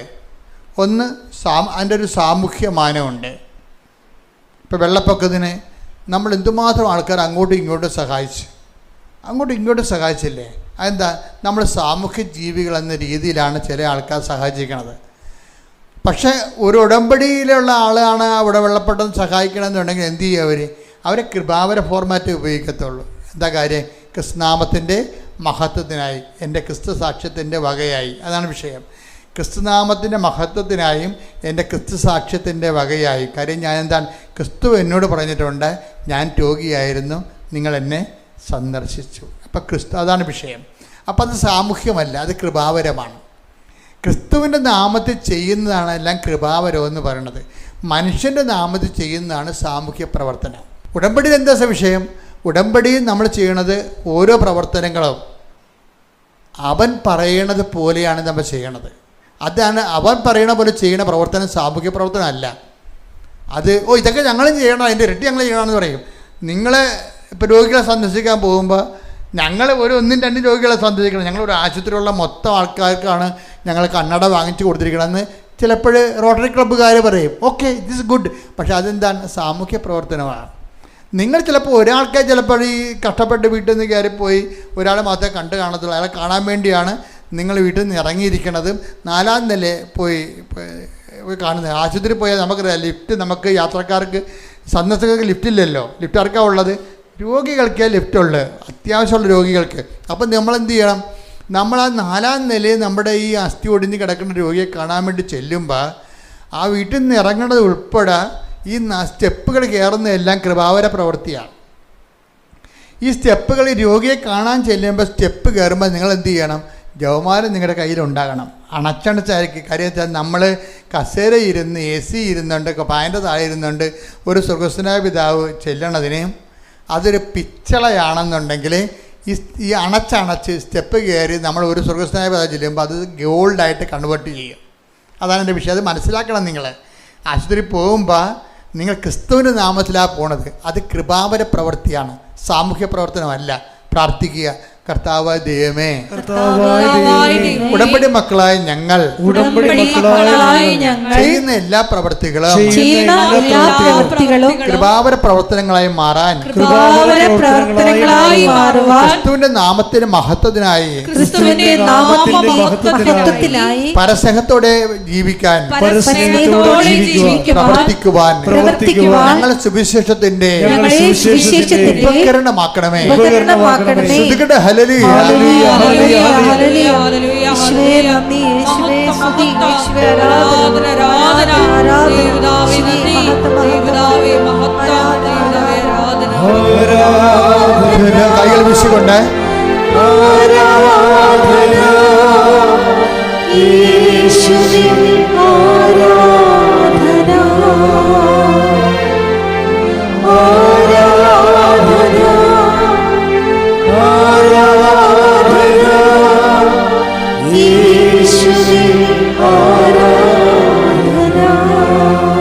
പരിശുദ്ധ പരമദിവ്യകാരുണ്യത്തിന് ആരാധനയും സ്തുതിയും പുകഴ്ചയും ഉണ്ടായിരിക്കട്ടെ. അപ്പോഴേ നമ്മളുടെ നിലപാടും പ്രവർത്തനങ്ങളും കാരണം ദൈവത്തിന് തോന്നാം നമ്മൾ ഒരു ദൈവ പൈതലാണ്, സുവിശേഷത്തിന് വേണ്ടി ജീവിതം സമർപ്പിച്ച ആളാണ്, സുവിശേഷ ജീവിതത്തിന് വേണ്ടിയാണ് നമ്മൾ സുവിശേഷ ജീവിതമായിട്ട് നമ്മുടെ ജീവിതം മാറ്റിക്കൊണ്ടിരിക്കുകയാണ് എന്ന് ദൈവത്തിന് തോന്നിയാൽ നമുക്ക് കമ്മ്യൂണിക്കേറ്റ് ചെയ്യാൻ പറ്റും. നമ്മൾ പറയണതെല്ലാം ദൈവം കേൾക്കും, അതിനെല്ലാം കൃത്യമായ മറുപടിയും വരും. എൻ്റെ മക്കൾ ഉടമ്പടി കറക്റ്റായിട്ട് ശ്രദ്ധിച്ചാൽ മതി. എന്നിട്ട് നിങ്ങൾ ദൈവത്തോട് പറയണമേ, ദൈവമേ, ഞാൻ ഇതൊരു 3 ആഴ്ചയ്ക്ക് വേണ്ടി 3 മാസത്തിന് വേണ്ടിയല്ല, എൻ്റെ ജീവിതകാലം മുഴുവൻ ഇങ്ങനെ ജീവിക്കാൻ നിനക്ക് വേണ്ടിയും നിൻ്റെ സ്നേഹത്തിൻ്റെ സാക്ഷിയായിട്ട് ജീവിക്കാൻ എന്നെ സഹായിക്കണേ. കൈ നെഞ്ചത്ത് വെച്ചേ, കർത്താവായ ദൈവമേ, എൻ്റെ ജീവിതകാലം മുഴുവൻ നിന്റെ സ്നേഹത്തിൽ ജീവിക്കുവാൻ, സ്നേഹത്തിന്റെ സാക്ഷിയായി ജീവിക്കുവാൻ എന്നെ സഹായിക്കണമേ. അപ്പം അങ്ങനെ നമ്മൾ നമ്മളിവിടെ സീരിയസ് ആണെന്ന് തോന്നിയാൽ ദൈവം നമ്മളെ കേൾക്കാൻ തുടങ്ങും, നമുക്കിങ്ങനെ സംസാരിക്കാൻ ദൈവത്തോട്. അപ്പം ഈ ജോസഫ് ഗ്രേരിയുടെ ഒരു വിഷയത്തിലെ ജോസഫ് ഗ്രേരിയുടെ ഒരു മകൻ ഹൈപ്പർ ആക്ടിവിറ്റിയാണ്. എടുത്തുപിടി ഇങ്ങനെ ഈ ജനലിലൊക്കെ കയറുകയും കൈവിട്ട് കളയുകയും താഴെ വീഴുകയും ഡെസ്ക് മറിച്ചിടുകയും മേശ ഉന്തുകയും അങ്ങനെ എന്തെല്ലാം ചെയ്യണം. നമുക്ക് സഹിക്കാൻ, ഒരു ഹൈപ്പർ ആക്ടിവിറ്റി ഉണ്ടെങ്കിൽ നമുക്ക് സഹിക്കാൻ പറ്റത്തില്ല. 3 കുഞ്ഞുങ്ങൾ നല്ലതായാലും അതിനകത്ത് ഒരു ഹൈപ്പർ ആക്ടിവിറ്റി ഉണ്ടെന്നുണ്ടെങ്കിൽ ഈ 3 കുഞ്ഞുങ്ങളുടെ സന്തോഷം പോലും നമുക്ക് കിട്ടത്തില്ല, നമ്മുടെ കാര്യം പോക്കാണ്. അപ്പോൾ ഇത് എന്താ പറ്റുന്നത്? ഇതിനെ അതിജീവിക്കാൻ എന്താ പറ്റുന്നത്? ഇവർ ഉടമ്പടി ടൈറ്റ് ചെയ്ത് 2 പേരും അതിനകത്ത് ഒരു ഭാഗ്യം വന്നത് ഭാര്യയും ഭർത്താവും അങ്ങനെ വന്നതാണ്. എൻ്റെ മക്കളെ എപ്പോഴും ചോദിക്കേണ്ടത്, ഈ കൂദാശകളിൽ ദൈവം ഇടപെടുത്തിയിരിക്കുന്നത് ഭർത്താവിനല്ലേ? അപ്പോൾ ഭർത്താവ് ഇപ്പോൾ ചിലപ്പോൾ ദൈവത്തിൻ്റെ വഴികളിലല്ല എന്നുണ്ടെങ്കിലും വൈഫ് ഒന്ന് ഉപവസിക്കുകയാണ്, കർത്താവ് എൻ്റെ ജീവിത പങ്കാളിയെ കൂടി ഉടമ്പടി പങ്കാളിയാക്കി തരണമെന്ന് പറഞ്ഞാൽ ദൈവം തരും. കാര്യം എന്താണ്? നിൻ്റെ കൂദാശകളിലൂടെ ദൈവമായിട്ട് അയാൾ ദൈവപരമായിട്ട് ഐക്യപ്പെട്ട ആളായിരുന്നു. ഇപ്പോഴാണ് അയാൾക്ക് കുറച്ച് പ്രശ്നങ്ങളൊക്കെ ഉണ്ടായിട്ട് അയാൾ ദൈവത്തിൽ നിന്ന് അകന്നു പോയിരിക്കുന്നത്. പക്ഷെ നീ ഒരു വ്യക്തിയാണ് ഇതിൻ്റെ ആള്. അയാൾ ശാന്തതയോടെ, ഇപ്പം അയാളെ മൊബൈലിൽ വേറെ പെണ്ണുങ്ങൾ അയാളെ വിളിച്ചെന്നൊക്കെ പറഞ്ഞ് എൻ്റെ അടുത്ത് വരുവേ, അതല്ല സംഭവം.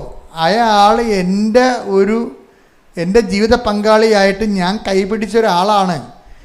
അയാൾ എന്നിൽ നിന്ന് പിരിഞ്ഞു പോയാൽ, മാനസികമായിട്ടെങ്കിലും പിരിഞ്ഞു പോയാൽ അതിൻ്റെ അർത്ഥം കർത്താവ് ആണ് അയാളെ ഐക്യപ്പെടുത്തി തരാൻ. കർത്താവാണ് ആദ്യത്തെ ആൾ. അയാൾക്ക് വേണ്ടി വാദിക്കുകയും പ്രാർത്ഥിക്കുകയും ചെയ്യേണ്ട ആൾ ഭാര്യ എന്ന രീതി ഞാനാണ്. അപ്പോഴങ്ങനെ രീതിയിൽ ദൈവ പൈതൽ അങ്ങനെ ചിന്തിക്കേണ്ടത്.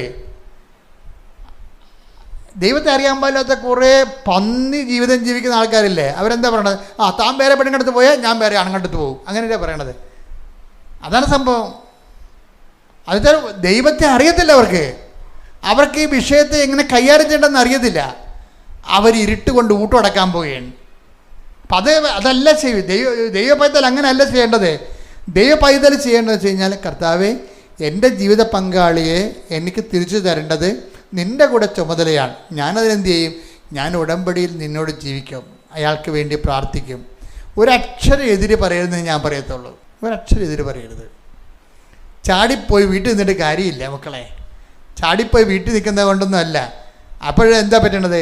അയാൾ പണ്ട് മൊബൈലിൽ വിളിച്ച പെണ്ണിനെ നീ ചാടിപ്പോയി നിൽക്കുമ്പോൾ അയാളെ വീട്ടിൽ നിൻ്റെ അസാന്നിധ്യത്തിൽ വിളിച്ച് വിളിച്ചു വരും. അത്രേ ഉള്ള സംഭവം. പെണ്ണുങ്ങളെ 10 പൊട്ടികളാണെന്ന കാര്യത്തിൽ ഒരു സംശയമില്ല. കാര്യം നിങ്ങളെല്ലാം കൂടി ഒന്നിനെ കൈകാര്യം ചെയ്യരുത്, ഞാനുള്ള കാര്യം പറയണതാണ്. എന്താ പ്രശ്നം വെച്ച് കഴിഞ്ഞാൽ, ഇതുപോലെ ആരംഭശൂരത്വം കാണിക്കും. ആരംഭശൂരത്വം കാണിച്ചു കഴിയുമ്പോൾ കുറച്ച് കഴിയുമ്പോൾ നിങ്ങൾക്ക് തന്നെ മനസ്സിലാകും എന്താ കാര്യം. നിങ്ങൾക്ക് വന്ന് മോങ്ങി അമ്മയോട് പറയാം, ആര്യയോട് പറയാം, അല്ല ഭർത്താവിനോട് പറയാമെന്നൊക്കെ അല്ലേ ഉള്ളൂ. അത്രയല്ലേ ഉള്ളൂ. ഭർത്താവിനോടല്ലേ, ആങ്ങളോട് പറയാം. എൻ്റെ മക്കളെ, ഇതിന് നിങ്ങളൊക്കെ ആയിരിക്കണം അവർ. അങ്ങനെയാണ് മകളെ, ഇങ്ങനെയാണ് മകളെ, അവരിക്കട്ടെ വരട്ടെ. ആര് വരാം? അവനൊന്നും ഇങ്ങനെ വരാൻ പോണില്ല. അമ്മ ഇരുന്നിട്ട് പറയുകയാണേ, അമ്മ ഉള്ളി അറിയണ സമയത്ത് അവരിക്കട്ടെ വരട്ടെ. അവരങ്ങനെയാണ് പറഞ്ഞത്. കാണിച്ചു കൊടുക്കാതെ ആര് കാണിക്കുക? ഈ അമ്മയെ മകൾ കൊണ്ട് ഇവിടെ ഇരിക്കാവുള്ളൂ. അവൻ വരത്തൊന്നുമില്ല. അങ്ങനെയല്ല വിഷയം കൈകാര്യം ചെയ്യേണ്ടത്. നിങ്ങൾക്ക് കുറച്ച് കഴിയുമ്പോൾ നിങ്ങൾക്ക് തന്നെ തോന്നും നിങ്ങൾക്ക് ഉദ്യോഗസ്ഥരാണെന്നുള്ളതിൻ്റെ കൊമ്പിൽ പോകുന്നതായിരിക്കും ചിലപ്പോൾ. ഉദ്യോഗസ്ഥൻ എന്ന് പറഞ്ഞാൽ ആഫ്റ്റർ ഓൾ എന്താണ്? പണമല്ലേ. ഉദ്യോഗസ്ഥനാണെന്നുള്ള കൊമ്പിലല്ല നിങ്ങൾ പോന്നിരിക്കണേ. ഇപ്പോൾ അവനെ ഇട്ടച്ചും പോന്നിരിക്കണത്, കുടുംബത്തിൽ നിന്ന് ഇറങ്ങി പോകുന്നത്. ഉദ്യോഗസ്ഥൻ എന്ന് പറഞ്ഞാൽ എന്താ നിങ്ങൾക്ക് കിട്ടാൻ പോണത്? പണം. ഇപ്പം എന്ത് പറ്റി? ഇപ്പോൾ തൊഴിലുറപ്പുകാർ ഉദ്യോഗസ്ഥരായില്ലേ?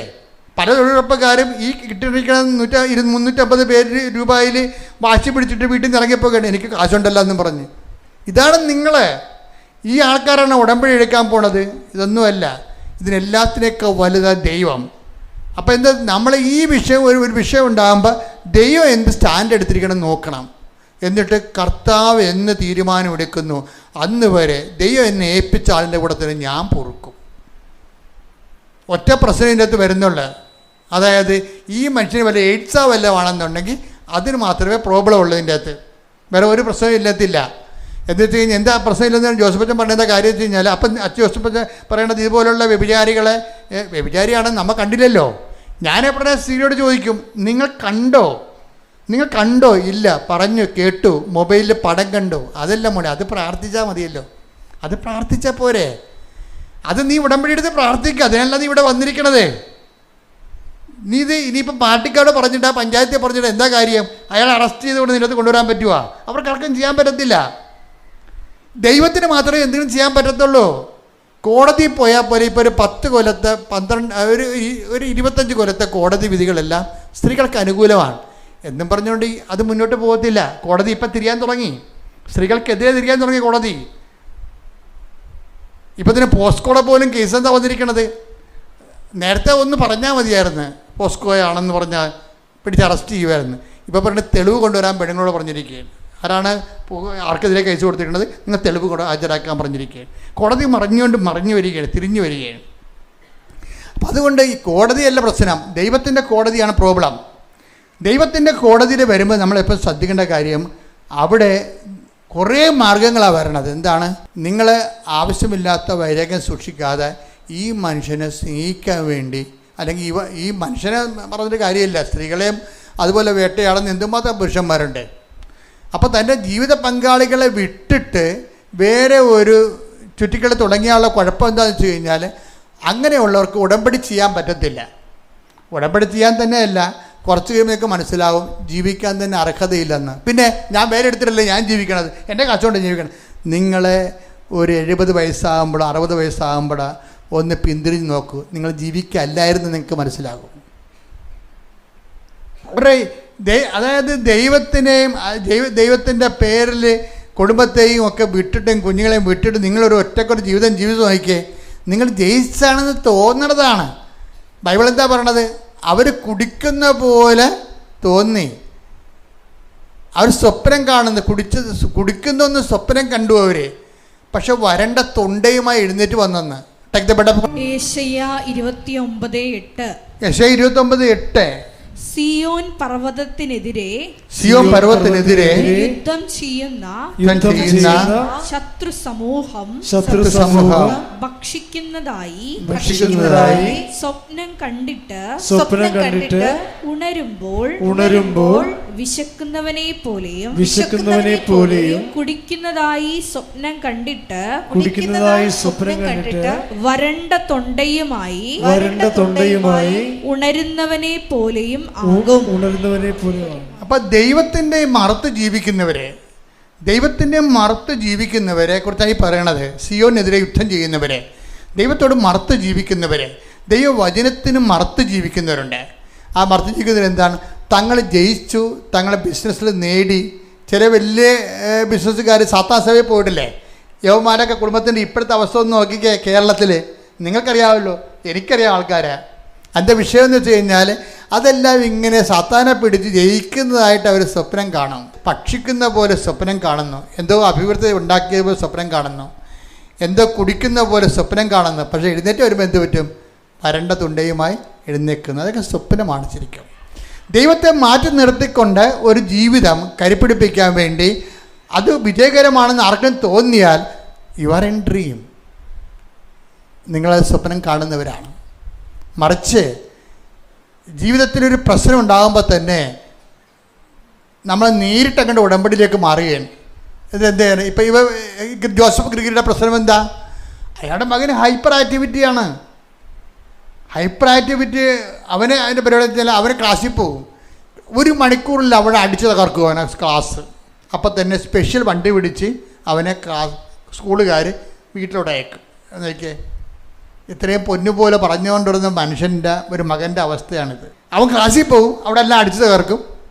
1 മണിക്കൂർ കഴിയുമ്പോൾ തന്നെ സ്പെഷ്യൽ ബസ്സിൽ വണ്ടി വിളിച്ച് അവർ വീട്ടിൽ കൊണ്ടുവന്നാക്കും സ്കൂളുകാർ. അപ്പോൾ ആ കാശ് നമ്മളെ കൊടുക്കണം. എന്തൊരു ഭാരമാണ്. ഉടമ്പടിയിലായി കഴിഞ്ഞപ്പോഴാണ് ജോസഫ് ഗ്രേവി പറഞ്ഞത്, അതാണ് വിഷയം, അമ്മേ ഇവൻ്റെ കാര്യത്തിൽ തീരുമാനമുണ്ടോ എന്ന് ചോദിച്ചു. കമ്മ്യൂണിക്കേഷൻ വേണ്ട, കാര്യം കമ്മ്യൂണിക്കേഷനാണ്. അവൻ പഠിക്കാൻ പോയ കാലം മുഴുവൻ ഇത് തന്നെ ഒരു പരിപാടി. ആ ഒറ്റ ചോദ്യമേ ചോദിച്ചിട്ടുള്ളേ. സ്കൂളുകാർ ചോദിക്കണേ, നിങ്ങൾ ഈ ആൻ്റണി വേണ്ടി എന്തും മറിമായം അവൻ വീട്ടിൽ കാണിച്ചത്, അവൻ മിടുക്കനായ കുട്ടിയായിട്ടിരിക്കണമല്ല അന്ന് ക്ലാസ്സിൽ. അതാണ് സംഭവം. നമ്മൾ ഉടമ്പടിയിൽ സത്യസന്ധമാണെന്നുണ്ടെങ്കിൽ ദൈവത്തിന് തോന്നിയാൽ പിന്നെ ഒന്നുമില്ല. ഒരു തൈറോയിഡുമില്ല, ഒരു ക്യാൻസറുമില്ല, ഒരു എപ്പിലിപ്സിയുമില്ല, ഒരു ഹൈപ്പർ ആക്ടിവിറ്റിയും ഇല്ല. എൻ്റെ മക്കളെ, ഞാൻ നിങ്ങളെ ശാസിക്കുന്നുണ്ടെങ്കിൽ, ഞാൻ ശാസിച്ച് സംസാരിക്കുന്ന ആളാണ്, നിങ്ങൾക്കറിയാം. ആ ശാസിക്കുന്നുണ്ടെങ്കിൽ എൻ്റെ ഒരു പ്രധാനപ്പെട്ട കാരണം എന്താ? നിങ്ങൾ എത്രയും വേഗം ഈ ശാസന കേട്ടിട്ട് ദൈവത്തിലേക്ക് വരണം. കേരളത്തിൽ ഒരു അച്ഛന്മാരും ശാസിക്കത്തില്ല ഇപ്പം, അല്ലേ? എല്ലാവരുടെയും പിള്ളേരെ നമ്മൾ തല്ലാത്തതുപോലെ തന്നെ അച്ഛന്മാർ, നിങ്ങളെ പണ്ടത്തെ അച്ഛന്മാർ ശാസിക്കുമായിരുന്നു, ഇപ്പം ശാസിക്കത്തില്ല. ഇപ്പം വല്ല കഥയൊക്കെ ഇക്കിളി കഥയൊക്കെ പറഞ്ഞ് ചിരിപ്പിച്ച് നല്ല കഥയൊക്കെ പറഞ്ഞ് ആൾക്കാരിങ്ങനെ സ്വപ്പിട്ട് നിർത്തിയേ ഉള്ളൂ. കൃപാസത്തിൽ സ്വപ്പിടലില്ല. ആ സ്വപ്പൊക്കെ ഞാൻ പണ്ട് എറിഞ്ഞ് കളഞ്ഞതാണ്. ഇവിടെ നിങ്ങളെ കണ്ട ട്രീറ്റ് ചെയ്യും. ഒരു പഴുപ്പ് വ്രണം കണ്ടു കഴിഞ്ഞാൽ അപ്പം തന്നെ ആ പഴുപ്പ് മൊത്തം മാറണ വരെ നഴ്സുമാർ മരുന്ന് വെക്കണ പോലെ പറിച്ച് കീഴിയെ കണ്ട് മരുന്ന് വെക്കും, കൃത്യമായിട്ട് ആ പഴുപ്പ് മാറണ വരെ. എന്താ പ്രശ്നം എന്ന് പറയുക, ഇതിൻ്റെ പെട്ടെന്ന് കരിയോ അത്. എൻ്റെ മക്കൾ ആരെങ്കിലും പറഞ്ഞു പോയിട്ടുണ്ട്, തിരിച്ച് സ്വന്തം ഇഷ്ടപ്രകാരം വന്ന് വീട്ടിൽ നിൽക്കുന്നുണ്ടെങ്കിൽ, ആരെങ്കിലും പറഞ്ഞു വിട്ടിട്ടുണ്ടെങ്കിൽ ആ കുടുംബജീവിതക്കാർ ഓർക്കുക, നിങ്ങളുടെ ചോറും ദൈവാനുഗ്രഹവും നിങ്ങളെ ഏൽപ്പിച്ച ജീവിത പങ്കാളിലൂടെയാണ്. അപ്പം അതാണ് ജോസഫ് ഗ്രേവിയുടെ ഏറ്റവും വലിയ വിജയം. ഒരു കുടുംബം ഒന്നായിട്ടാണ് പ്രാർത്ഥിക്കണത്.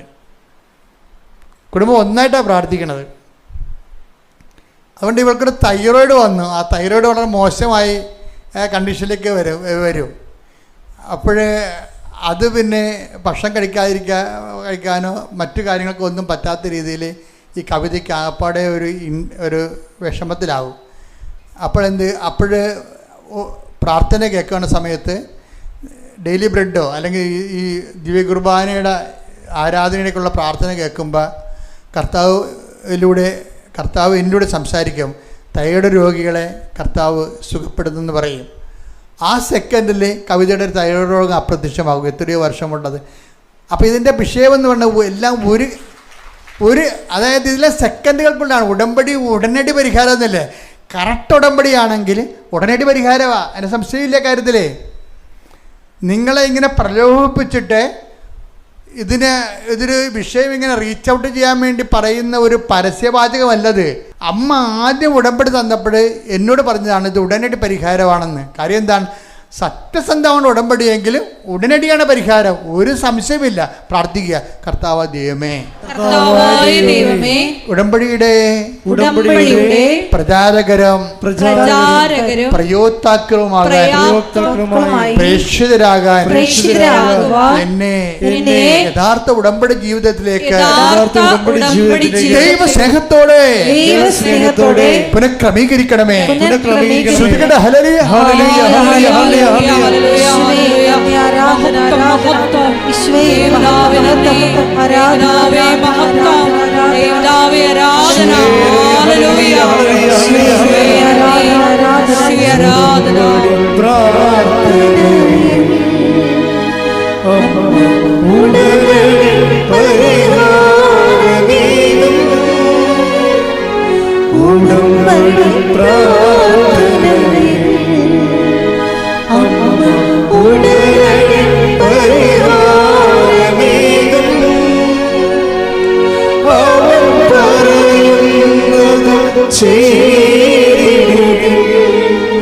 ജീവിതം ധന്യമാക്കിയിടും.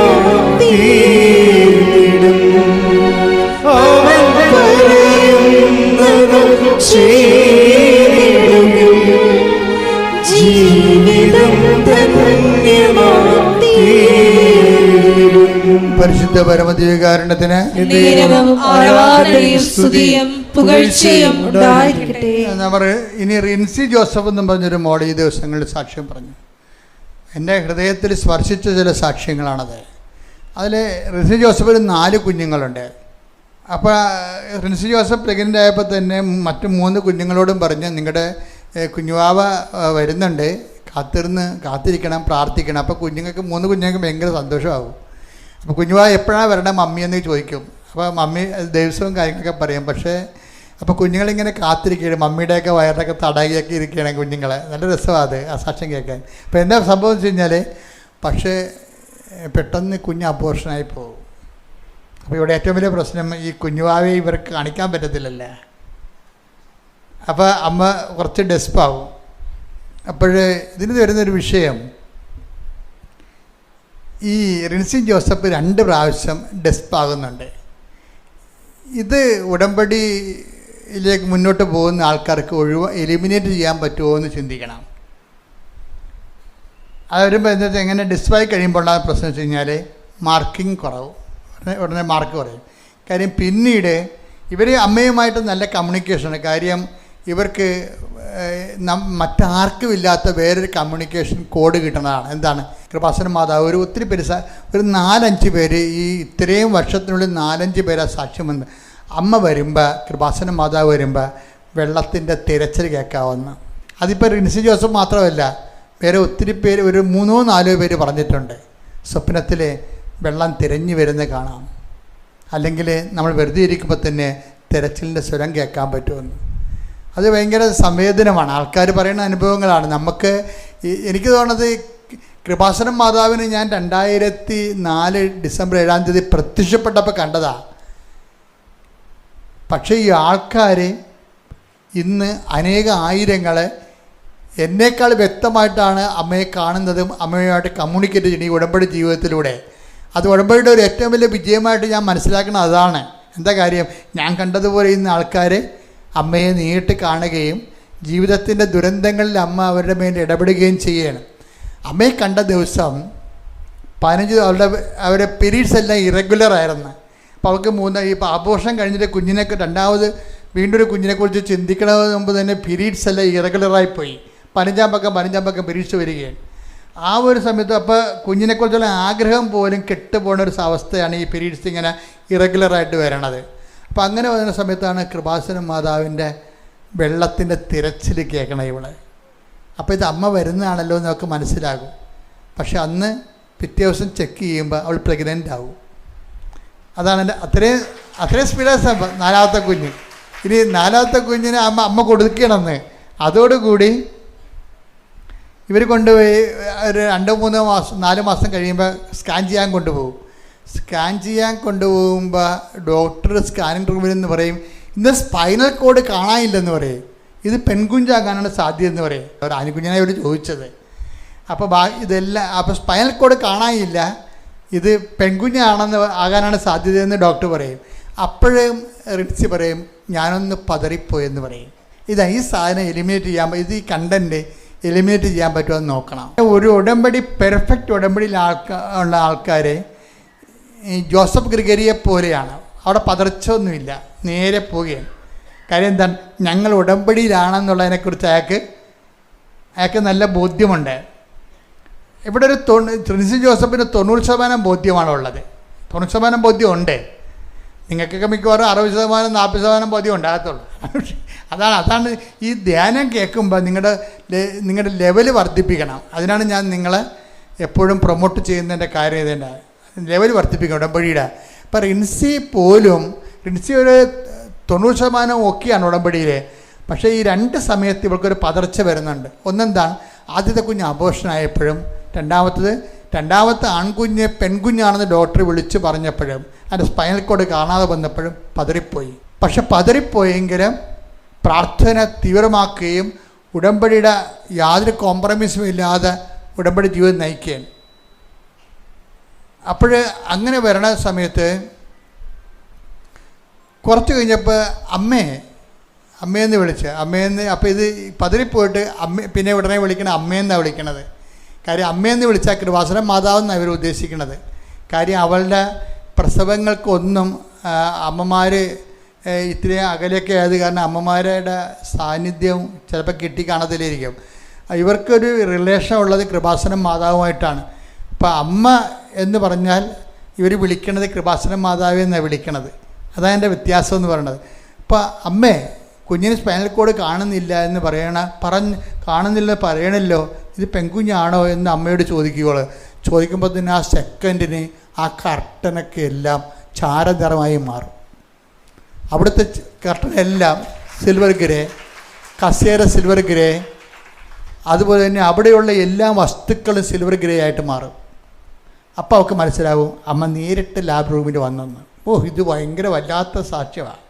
എന്നുവെച്ചാൽ നേരിട്ട് വന്ന് ആ സെക്കൻഡ് ഡോക്ടർ വിളിക്കും, no no no this is male child എന്ന് പറയും, ഈ കുട്ടി ആൺകുട്ടിയാണെന്ന്. ഇതാണ് ഈ പുതിയ കാലത്തിൻ്റെ ഉടമ്പടിയിലുണ്ടാകുന്ന ഒരു വലിയ ഗ്രോത്ത് എന്ന് പറയണത്. നിങ്ങളിപ്പോഴും ഇനി താഴ്വാരങ്ങൾ തന്നെ ജീവിച്ചിട്ട് കാര്യമില്ല. മക്കൾ ഈ ഉടമ്പടി മല കയറണം, ഇതിൻ്റെ സത്യസന്ധതയോടെ കയറണം. നിങ്ങളുടെ ജപ്തി നടപടി, അതുപോലെ തന്നെ ജയിലിൽ നിന്ന് ആൾക്കാരെ ഇറക്കൽ, പറമ്പ് വിൽക്കൽ, ഇങ്ങനെയുള്ള കാര്യത്തിൽ കടിച്ചു നോക്കി കിടക്കാതെ ഉടമ്പടി എന്തിന്? ഉടമ്പടി ആത്മബന്ധത്തിന്, ദൈവവുമായി ആത്മബന്ധത്തിലാകാം. ബാക്കിയുള്ള കാര്യങ്ങൾ ആര് ചെയ്യണതാണ്? നമുക്കറിയാം. ഫീമെയിലാണെന്ന് പറഞ്ഞതിന് പെട്ടെന്ന് അമ്മ തന്നെ നേരിട്ട് വന്നിട്ട് മെയിലാക്കുകയാണ് അവിടെ. അതാണ് വിഷയം എന്ന് പറയണത്. അപ്പം ദൈവത്തിൻ്റെ അതാണ് ഈ അമ്മയ്ക്കിത് എവിടുന്ന് അമ്മയാണിത് പഠിച്ചത് ആദ്യം. എന്താണ് ഇതെങ്ങനെ സംഭവിക്കും? ഞാൻ പുരുഷനെ അറിയുന്നില്ലല്ലോ എന്ന് അമ്മ പറയുമ്പോൾ മാലാഖ എന്താ പറയണത്? പരിശുദ്ധാത്മാവ് നിൻ്റെ മേൽ, ദൈവത്തിനൊന്നും അസാധ്യമല്ലല്ലോ. അതാണ് വിഷയം. ഇപ്പോൾ ഉടമ്പടിയിലാണ് നമ്മളിത് മനസ്സിലാക്കണത്. ഉടമ്പടിയിലാണ് ദൈവത്തിനൊന്നും അസാധ്യമല്ലല്ലോ എന്ന് മനസ്സിലാക്കണത്. അപ്പോൾ അസാധ്യമല്ലാത്ത ദൈവവുമായിട്ടാണ് നിങ്ങൾ ഉടമ്പടി ചെയ്തിരിക്കണമെങ്കിൽ, എൻ്റെ മക്കൾ ഉടമ്പടി ദൈവമായിട്ട് ആണ് ചെയ്തിരിക്കണതെങ്കിൽ ഉടമ്പടി കറക്റ്റാണോ, ഉടമ്പടി സത്യമാണോ, ഉടമ്പടി ദൈവത്തിൻ്റെ ആത്മബന്ധത്തിന് വേണ്ടിയാണോ എന്ന് ചിന്തിച്ചിട്ട് അല്ലെങ്കിൽ എൻ്റെ മക്കൾ ദൈവമായിട്ട് ആത്മബന്ധത്തിന് പ്രാധാന്യം കൊടുത്തുകൊണ്ട് ഉടമ്പടി പുരോഗമിക്കുക. ദൈവം നിങ്ങൾ അനുഗ്രഹിക്കട്ടെ. പരിശുദ്ധ പരമാ ദിവ്യ കാരുണ്യത്തിന് നേരവും ആരാധനയും സ്തുതിയും പുകഴ്ചയും ഉണ്ടായിരിക്കട്ടെ. പരിശുദ്ധ പരമാ ദിവ്യ കാരുണ്യത്തിന് നേരവും ആരാധനയും സ്തുതിയും പുകഴ്ചയും ഉണ്ടായിരിക്കട്ടെ. പരിശുദ്ധ പരമാ ദിവ്യ കാരുണ്യത്തിന് നേരവും ആരാധനയും സ്തുതിയും പുകഴ്ചയും ഉണ്ടായിരിക്കട്ടെ. നമുക്കെല്ലാവർക്കും കൃപാസനം പ്രത്യക്ഷീകരണ മധ്യസ്ഥ പ്രാർത്ഥന ഏറ്റുചൊല്ലി പ്രാർത്ഥിക്കാം. അമ്മേ പരിശുദ്ധ അമ്മേ, ദൈവമാതാവേ, കൃപാസനത്തിലൂടെ ഞങ്ങൾക്കും ഞങ്ങളുടെ ദേശത്തിനും അമ്മ മധ്യസ്ഥം തേടി തന്ന എല്ലാ അനുഗ്രഹങ്ങൾക്കും കൃപകൾക്കും ഞങ്ങളിപ്പോൾ ഹൃദയം നിറഞ്ഞ നന്ദി പറയുന്നു. സ്തുതിച്ചു പ്രാർത്ഥിക്കാം. Hallelujah, hallelujah. നാളിതുവരെ ഞങ്ങൾക്ക് ലഭിച്ച എല്ലാ കൃപകൾക്കും അനുഗ്രഹങ്ങൾക്കും നന്ദി പറയുന്നു. Hallelujah, hallelujah. മഹത്വം, മഹത്വം, ആരാധന, ആരാധന. പിതാവേ നന്ദി, പിതാവേ മഹത്വം, പിതാവേ ആരാധന.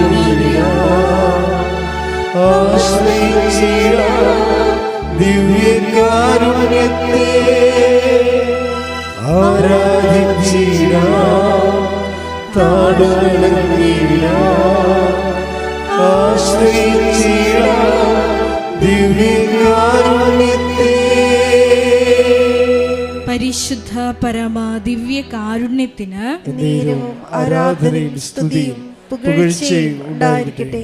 പരിശുദ്ധ പരമാ ദിവ്യ കാരുണ്യത്തിന് നേരവും ആരാധനയും സ്തുതിയും പുകഴ്ചയും ഉണ്ടായിരിക്കട്ടെ. പരിശുദ്ധ പരമാ ദിവ്യ കാരുണ്യത്തിന് നേരവും ആരാധനയും സ്തുതിയും പുകഴ്ചയും ഉണ്ടായിരിക്കട്ടെ. അമ്മേ പരിശുദ്ധ അമ്മേ, അമ്മേ പരിശുദ്ധ അമ്മേ, ദൈവമാതാവേ, 2004 ഡിസംബർ 7-ാം തീയതി ഉച്ച കഴിഞ്ഞ് 2:30 കൃപാസനത്തിൽ സംഭവിച്ച അമ്മയുടെ പ്രത്യക്ഷപ്പെടലിനെ കുറിച്ച് തിരുസഭയ്ക്ക് സമർപ്പിച്ചിരിക്കുന്ന പഠനരേഖകളുടെ മേൽ രേഖകളുടെ മേൽ വസ്തുനിഷ്ഠവും വസ്തുനിഷ്ഠവും ദൈവശാസ്ത്ര വിധി പ്രകാരമുള്ളതുമായ ദൈവശാസ്ത്രവിധി പ്രകാരമുള്ളതുമായ അന്വേഷണ പഠനങ്ങൾ നടത്തി അന്വേഷണ പഠനങ്ങൾ നടത്തി ആ പ്രത്യക്ഷപ്പെടലിലൂടെ പ്രകടമായ ദൈവമാതാവിന്റെ പ്രത്യേക കരുതലും സംരക്ഷണവും വെളിപ്പെടുത്തുന്ന പീഡിതരുടെ ആശ്വാസവും പ്രവാചകന്മാരുടെ രാജ്ഞിയും വാഗ്ദാനത്തിന്റെ പേടകവും പ്രപഞ്ച പ്രകൃതിയുടെ മാതാവുമായ പരിശുദ്ധമ്മയുടെ ഭക്തി തിരുസഭയിൽ കൂടുതൽ പ്രചരിച്ച് ജീവിതത്തിന്റെ ദുരന്ത അവസ്ഥകളിൽ അകപ്പെട്ട് കഴിയുന്ന അനേകായിരം മക്കൾക്ക് ദൈവത്തിന്റെ സാന്നിധ്യവും സന്ധിപ്പും കൂടുതൽ അനുഭവിക്കുക വഴി ആത്മീയ വിശുദ്ധിയും ദൈവശക്തിയും കൈവരിക്കുവാൻ ഞങ്ങളുടെ കുടുംബങ്ങളെ ഇടയാക്കണമേ. സ്തുതിച്ചു പ്രാർത്ഥിക്കാം. Hallelujah, hallelujah, hallelujah. ദിവ്യകാരുണ്യനാഥ, മരിയൻ ഉടമ്പടി എടുത്ത് പ്രാർത്ഥിക്കുന്ന ഞങ്ങളുടെ കുടുംബങ്ങളെ വിശുദ്ധീകരിക്കണമേ എന്ന് പ്രാർത്ഥിക്കുന്നു, ശക്തീകരിക്കണമേ എന്ന് പ്രാർത്ഥിക്കുന്നു, ആത്മാവാൽ വഴി നടത്തണമേ എന്ന് പ്രാർത്ഥിക്കുന്നു, വലിയ വലിയ സാക്ഷികളാക്കി ഉയർത്തണമേ എന്ന് പ്രാർത്ഥിക്കുന്നു. Hallelujah, hallelujah. ദൈവപിതാവേ നന്ദി, ദൈവപിതാവേ മഹത്വം, ദൈവപിതാവേ ആരാധന.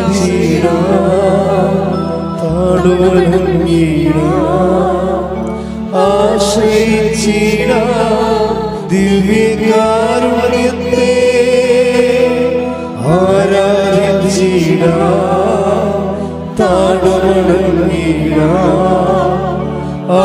ആശ്രയിച്ചിടാം ദിവ്യകാരുണ്യത്തെ.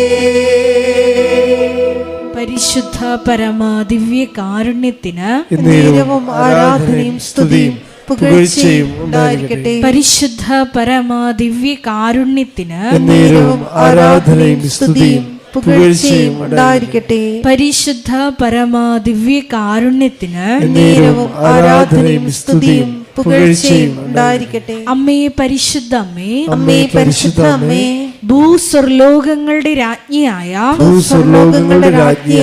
അങ്ങേയ്ക്ക് ഭൗമ സംരക്ഷണത്തിനായി പ്രപഞ്ച പ്രകൃതിയെ തന്നെ തിരുസഭ പ്രതിഷ്ഠിക്കുവാൻ ഈ പ്രത്യക്ഷീകരണം വഴി ഇടയാക്കണമേ. പരിശുദ്ധ അമ്മേ, ജപമാല മാതാവേ, സകല കൃപാസനം പ്രാർത്ഥനകളോടും ചേർത്ത് ഞങ്ങൾ ഇപ്പോൾ പ്രാർത്ഥിക്കുന്ന ഈ സമൂഹത്തിന്റെ പ്രത്യേക നിയോഗങ്ങളും മൗനമായിട്ട് നമ്മുടെ വ്യക്തിപരമായ പ്രാർത്ഥനാ വിഷയങ്ങളും സമാനമായിട്ടുള്ള ജീവിത ദുരിതങ്ങളിലൂടെ കടന്നു പോകുന്ന മക്കളെയും കൃപാസനത്തിൽ ജീവനോടെ പ്രത്യക്ഷയായ ദൈവമാതാവിൻ്റെ മധ്യസ്ഥയിൽ ദിവ്യകാരുണ്യ സന്നിധിയിൽ സമർപ്പിച്ച് നമുക്കൊരു നിമിഷം പ്രാർത്ഥിക്കാം.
അമ്മയുടെ പ്രത്യക്ഷീകരണത്തിന്റെ ഈ അനുഗ്രഹവേളയിൽ ഞങ്ങൾക്ക് സാധിച്ചു തരുവാൻ കനിയണമേ.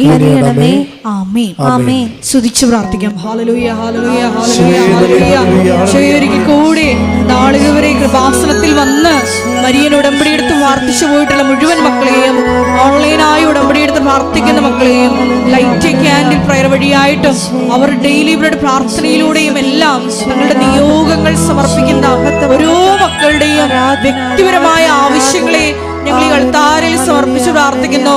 ഏറെ പ്രത്യേകമായിട്ട് ജീവിത ദുരിതങ്ങളിലൂടെ കടന്നു പോകുന്ന മക്കളുടെ പ്രത്യേകമായ നിയോഗങ്ങളെ ഈ അൾത്താരയിൽ സമർപ്പിച്ച് പ്രാർത്ഥിക്കുന്നു. ഗുരുതരമായിട്ടുള്ള രോഗാവസ്ഥകളിലൂടെ കടന്നു പോകുന്ന മക്കളെ ഈ അൾത്താരയിൽ സമർപ്പിച്ച് പ്രാർത്ഥിക്കുന്നു.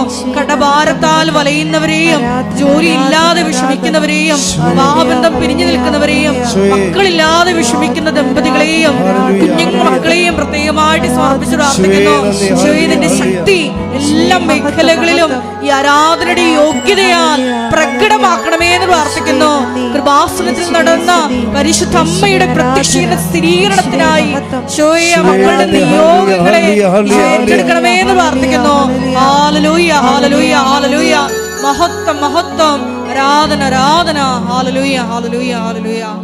നമുക്ക് എല്ലാവർക്കും എഴുന്നേറ്റ് നിന്നുകൊണ്ട് കരങ്ങളടിച്ചുകൊണ്ട് ദൈവസ്നേഹത്തോടെ സന്തോഷത്തോടെ ദൈവത്തെ മഹത്വപ്പെടുത്തി ഗായക സംഘത്തോട് ചേർന്നുകൊണ്ട് പാടി പ്രാർത്ഥിക്കും.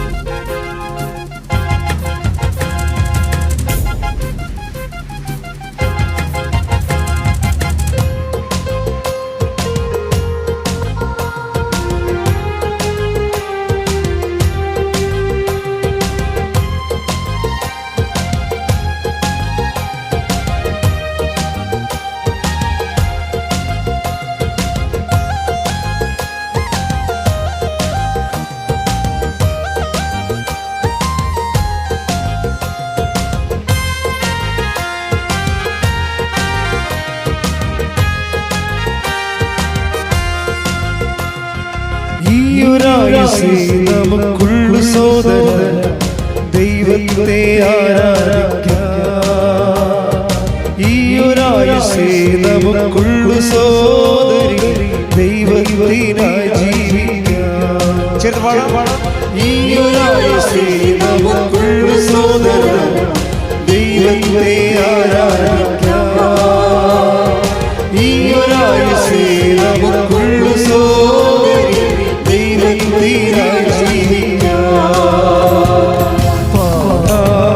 നമ്മെ മറന്നു നമ്മൾ സ്തുതിക്കാം യേശുരാജനെ. നമ്മെ മറന്നു നമ്മൾ സ്തുതിക്കാം യേശുരാജനെ. ഈ ഒരായുസേ നമുക്കുള്ളു സോദര ദൈവത്തെ ആരാധിക്കാം.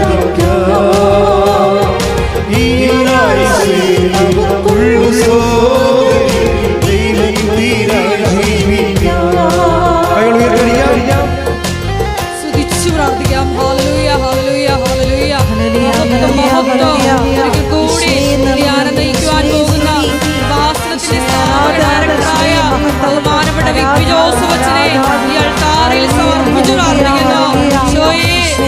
ആരോഗ്യത്തെ സമർപ്പിച്ചു പ്രാർത്ഥിക്കുന്നു. ഞങ്ങൾക്ക് വചനം നൽകണമേ എന്ന് പ്രാർത്ഥിക്കുന്നു. ആത്മാഭിഷേകം നൽകണമേ എന്ന് പ്രാർത്ഥിക്കുന്നു. സാക്ഷികളാക്കി നിർത്തണമേ എന്ന് പ്രാർത്ഥിക്കുന്നു. ഹല്ലേലൂയ, ദൈവപിതാവേ മഹത്വം, ദൈവപിതാവേ ആരാധന. ഹല്ലേലൂയ. നന്മയ്ക്കായി മാത്രമേ ചെയ്യുന്നില്ല, കഷ്ടതയിൽ നമ്മെ കൈവിടുമോ. നന്മയ്ക്കായി മാത്രമേ ചെയ്യുന്നില്ല, കഷ്ടതയിൽ നമ്മെ കൈവിടുമോ. പാപങ്ങളെല്ലാം മോചിക്കുന്നു, രോഗങ്ങളെല്ലാം സുഖമാക്കുന്നു. പാപങ്ങളെല്ലാം മോചിക്കുന്നു, രോഗങ്ങളെല്ലാം സുഖമാക്കുന്നു. Hallelujah, hallelujah, hallelujah, hallelujah. ഈ ഒരായുസേ നമുക്കുള്ളു സോദര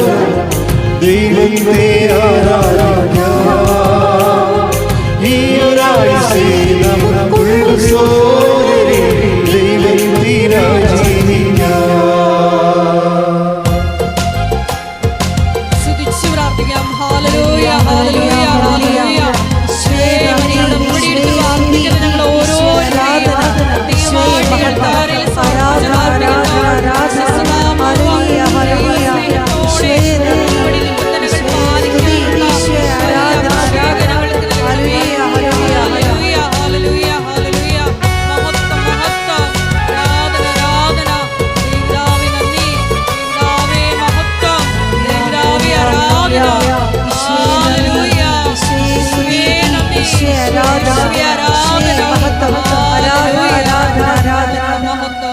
എൻ്റെ മക്കളെ, രോഗമുള്ളിടത്തെല്ലാം നിങ്ങളുടെ കൈകൾ വെക്കുക.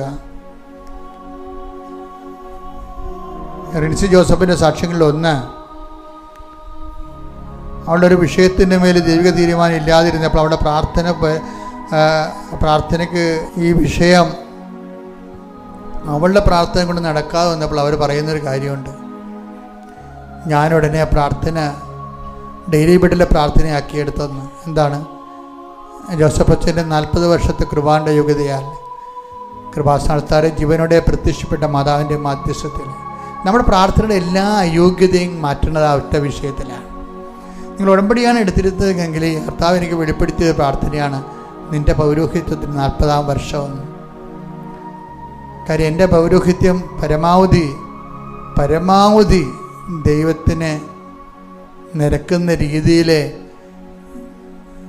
സാധാരണ എനിക്കെൻ്റെ ഉത്തരവാദിത്തങ്ങളെക്കാൾ കൂടുതലായി തേങ്ങ സഹിച്ചും രോഗം പിടിച്ചും കഷ്ടപ്പെട്ടും കർത്താവിൻ്റെ വേല ചെയ്തിട്ടുള്ളതാണ് ആ പൗരോഹിത്യം. ഞാനൊരു വിഷയത്തിൽ നിന്ന് ഒഴിഞ്ഞു മാറിയിട്ടില്ല. പല വിഷയവും കർത്താവ് എന്നോട് പറഞ്ഞത് ഏറ്റെടുത്ത് അതിൻ്റെ കൂടെ സഞ്ചരിച്ചു. അതിൻ്റെ വിമർശനങ്ങളും ആൾക്കാരുടെയും പലതരത്തിലുള്ള ഞെരുക്കം അനുഭവിച്ചുകൊണ്ട് തന്നെയാണ് ദൈവത്തിന് വേണ്ടി വേല പൂർത്തിയാക്കിയ പൗരോഹിത്യമാണ്.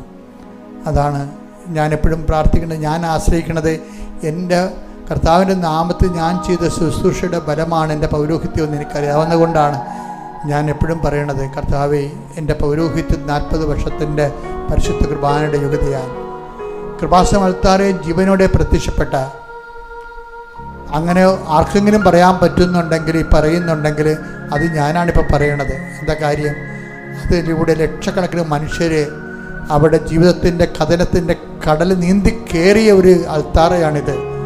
ഈ അൾത്താറയിൽ നടന്ന പ്രത്യക്ഷിക്കേണ്ടതിൻ്റെ ശക്തിയാലാണ് എൻ്റെ ദൈവപൈതലെ നിൻ്റെ രോഗങ്ങളും നിൻ്റെ കണ്ണുനീരും തുടച്ചു മാറ്റാൻ വേണ്ടി നിൻ്റെ അയോഗ്യതയേക്കാൾ ഉപരി ദൈവത്തിൻ്റെ കൃപയുടെ യോഗ്യതയാൽ പ്രാർത്ഥിക്കുകയാണ്. കർത്താവേ, അങ്ങയുടെ മക്കൾ ഒരു ജലദോഷപ്പനിയാണെങ്കിലും അത് മാറാതെ വന്നു കഴിഞ്ഞാൽ എന്തുമാത്രം വേദനയാണ്, തൊഴിൽ നഷ്ടമാണ്, കുടുംബത്തിൽ അസ്വസ്ഥതയാണ് ഉണ്ടാകുന്നതെന്ന് മനസ്സിലാക്കിക്കൊണ്ട് തന്നെ ഓരോ രോഗികളുടെ മനോവികാരങ്ങളെ ഈ അൾത്താരയിൽ സമർപ്പിച്ചുകൊണ്ട് കർത്താവേ, അമ്മേ, പരിശുദ്ധ അമ്മേ, എല്ലാ രോഗികൾക്കും വേണ്ടി ആന്തരികവും ബാഹ്യവുമായ അവയവങ്ങളുടെ രോഗങ്ങൾ, നീരുകൾ, വാദങ്ങൾ, ആന്തരികമായ ക്യാൻസർ രോഗങ്ങൾ, പിത്താശയ രോഗങ്ങൾ, PCOD രോഗങ്ങൾ, വാതരോഗങ്ങൾ, അതുപോലെ തന്നെ ശിരസംബന്ധമായ രോഗങ്ങൾ, ബ്രെയിനിലുണ്ടാകുന്ന തടസ്സങ്ങൾ, ഹൃദയത്തിൻ്റെ ആഘാതങ്ങൾ, കരളിൻ്റെ വലിപ്പങ്ങൾ, ശ്വാസകോശത്തിൻ്റെ ചുരുക്കങ്ങൾ, ഗർഭാശയത്തിൻ്റെ ഇല്ലാത്ത അവസ്ഥകൾ,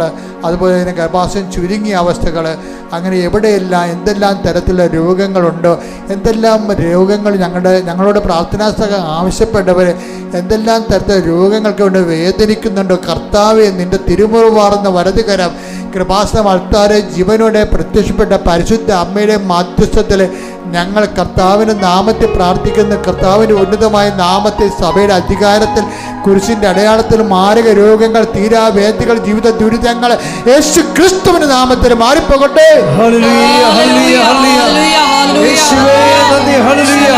സുഖപ്പെട്ടുകൊണ്ട് അങ്ങയുടെ നാമത്തെ ഈ ആരാധനയിലൂടെ വീണ്ടും വീണ്ടും മഹത്വപ്പെടുത്തണമേ. ഹല്ലേലൂയ.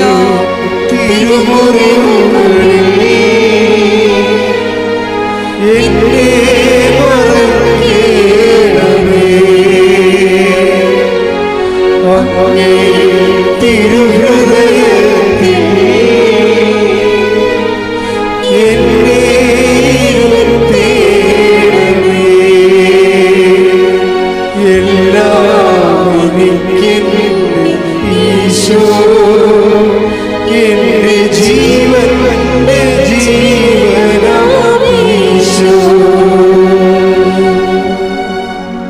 പരിശുദ്ധ പരമദിവ്യകാരുണ്യത്തിന് നേരവും ആരാധനയും സ്തുതിയും പുകഴ്ചയും ഉണ്ടായിരിക്കട്ടെ. പരിശുദ്ധ പരമദിവ്യകാരുണ്യത്തിന് നേരവും ആരാധനയും സ്തുതിയും പുകഴ്ചയും ഉണ്ടായിരിക്കട്ടെ. പ്രിയപ്പെട്ടവരെ, ജോലിയില്ലാത്തവര്, സാമ്പത്തികമായ ബാധ്യത വിഷമിക്കുന്നവര്, സ്ഥലങ്ങൾ വിറ്റുമാറാൻ ആഗ്രഹിക്കുന്നവർ, ചുറ്റുനടപടി നേരിടുന്നവര്, മക്കളില്ലാത്തവർ, വിവാഹം ഒത്തുവരാത്തവര്, പരീക്ഷയ്ക്ക് നല്ല റിസൾട്ട് പ്രതീക്ഷിക്കുന്നവർ, ഇപ്പോഴും വേണ്ട ഉപരിവിധി പഠനത്തിനുള്ള അഡ്മിഷൻ കിട്ടാത്തവർ, വിസ പ്രോസസ്സ് വരാത്തവർ, നാട്ടിൽ അഡ്മിഷൻ കിട്ടാത്തവർ, ഇതുപോലെ തന്നെ വിസ പുതുക്കി കിട്ടാത്തവർ, ഇങ്ങനെ ഒത്തിരി കണ്ണുനീരുമായി നിൽക്കുന്ന മക്കളുണ്ട്. അവരുടെ മേഖലയെല്ലാം ആ മേഖലയെല്ലാം പല പ്രമാണ സംബന്ധമായ വിഷയങ്ങൾ, പറ്റുചീട്ട് സംബന്ധമായ വിഷയങ്ങൾ, വീടിന് നമ്പർ കിട്ടാത്തവർ, ലൈസൻസ് കിട്ടാത്തവർ, അങ്ങനെ എല്ലാ മേഖലകളോടെ സമർപ്പിച്ചുകൊണ്ട് മുഴക്കം പോലെ സ്തുതിക്കട്ടെ. കർത്താവിൽ നിൻ്റെ ഉന്നതമായ നാമത്തിന് സ്തോത്രം ചെയ്യുന്ന കർത്താവിൽ നിൻ്റെ വിശുദ്ധ പൗരോഹിത്യത്തെ മഹത്വപ്പെടുത്തണമേ. കർത്താവിൽ സഭയിലുള്ള സാന്നിധ്യം പ്രകടമാക്കണമേ. ഓരോ മക്കളെ നീന്തി കയറാൻ നോക്കി കഷ്ടപ്പെടുന്ന മക്കളെല്ലാം കർത്താവ് കൃത്യമായി അവരെന്തെല്ലാം ജീവിത തടസ്സങ്ങളും ജീവിതത്തെ ബാധിക്കുന്ന എല്ലാ വിഷയങ്ങളും യേശു ക്രിസ്തുവിൻ്റെ നാമത്തിൽ അതാവിൻ്റെ മധ്യസ്ഥത്തിൽ ഈശ്വരനാമത്തിൽ മാറിപ്പോകട്ടെ. ശ്രുതികട്ടെ. Hallelujah, hallelujah, hallelujah. യേശുവേ നന്ദി, നന്ദി. Hallelujah, hallelujah, hallelujah, hallelujah. യേശുവേ ആരാധന. വീണ്ടും വീണ്ടും മഹത്വപ്പെടുത്തണമേ. Hallelujah, hallelujah. പിതാവേ നന്ദി. പിതാവേ ആരാധന. സൗഖ്യം നൽകണമേ. എല്ലാവരും മുട്ടേ നിൽക്കുക.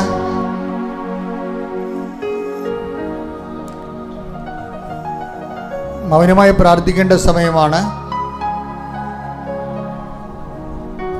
നിങ്ങളിന്ന് ഈ ആഴ്ചയിൽ നടക്കേണ്ട കാര്യങ്ങൾ,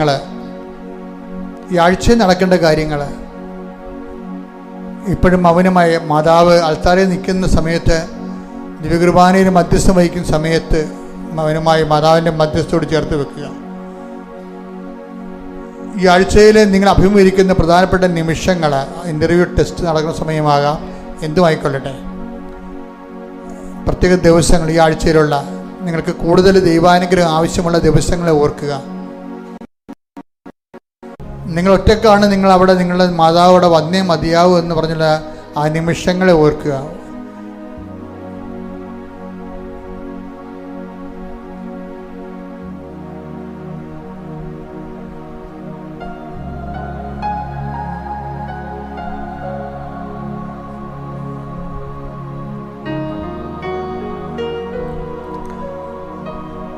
കൃപാസനത്തിലെ സിസ്റ്റർമാരെ ശുശ്രൂഷയ്ക്കായി ക്ഷണിക്കുന്നുണ്ട്. പ്രാർത്ഥനയ്ക്കായി മാറ്റിവെച്ചിരിക്കുന്നവരെ കൃപാസനത്തിൽ വന്ന് താമസിച്ച് പ്രാർത്ഥിക്കുവാനും പ്രവർത്തിക്കുവാനും അവസരമുണ്ടായിരിക്കുന്നതാണ്. കൃപാസനത്തിൽ ഒരു DTP, നല്ലവണ്ണം DTP ചെയ്യുന്ന ഒരാളെ ആവശ്യമുണ്ട്. അവരുടെ മീഡിയയിൽ എഡിറ്റർ ജോലി ചെയ്യാനും ആവശ്യമുണ്ട്. നിങ്ങളുടെ പരിചയത്തിലുള്ളവർക്ക് മാനേജറുമായിട്ട് ബന്ധപ്പെടാവുന്നതാണ്. ഈ 3 കാര്യത്തിൽ ജോമർസിൻ്റെ നമ്പർ കയ്യിലുണ്ടെങ്കിൽ ആ നമ്പറിൽ ബന്ധപ്പെടാവുന്നതാണ്. സമാപനാശീർവാദം.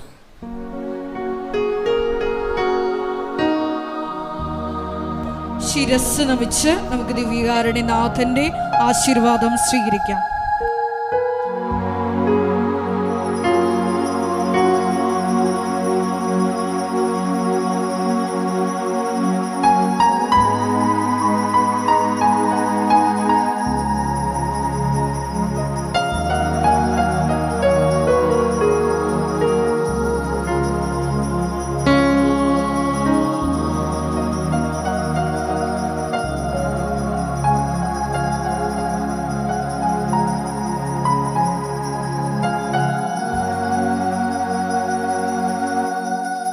പരിശുദ്ധ പരമമാ ദിവ്യകാരുണ്യമേ, എന്നും എന്നും അങ്ങേക്ക് ആരാധന. പരിശുദ്ധ പരമമാ ദിവ്യകാരുണ്യമേ, എന്നും എന്നും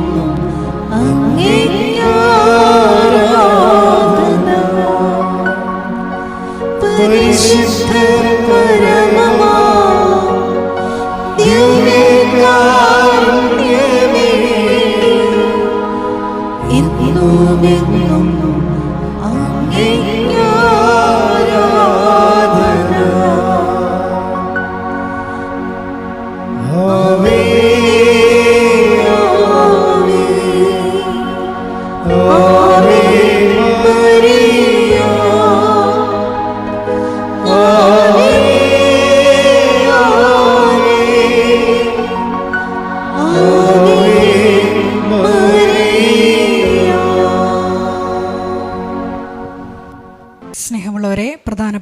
അറിയിപ്പുകളാണ് ഈ സമയം നൽകുന്നത്.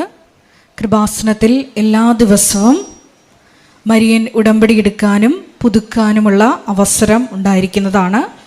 അതുപോലെ തന്നെ എല്ലാ ദിവസവും രാവിലെ 10:30 ഇംഗ്ലീഷ് മരിയൻ ഉടമ്പടി ക്ലാസ്സും ഉച്ചകഴിഞ്ഞ് 1:30 ഹിന്ദി മരിയൻ ഉടമ്പടി ക്ലാസ്സും രണ്ടാം ചൊവ്വാഴ്ചകളിൽ തമിഴ് മരിയൻ ഉടമ്പടി ക്ലാസ്സും രാവിലെ 10 മണിക്ക് ഉണ്ടായിരിക്കുന്നതാണ്.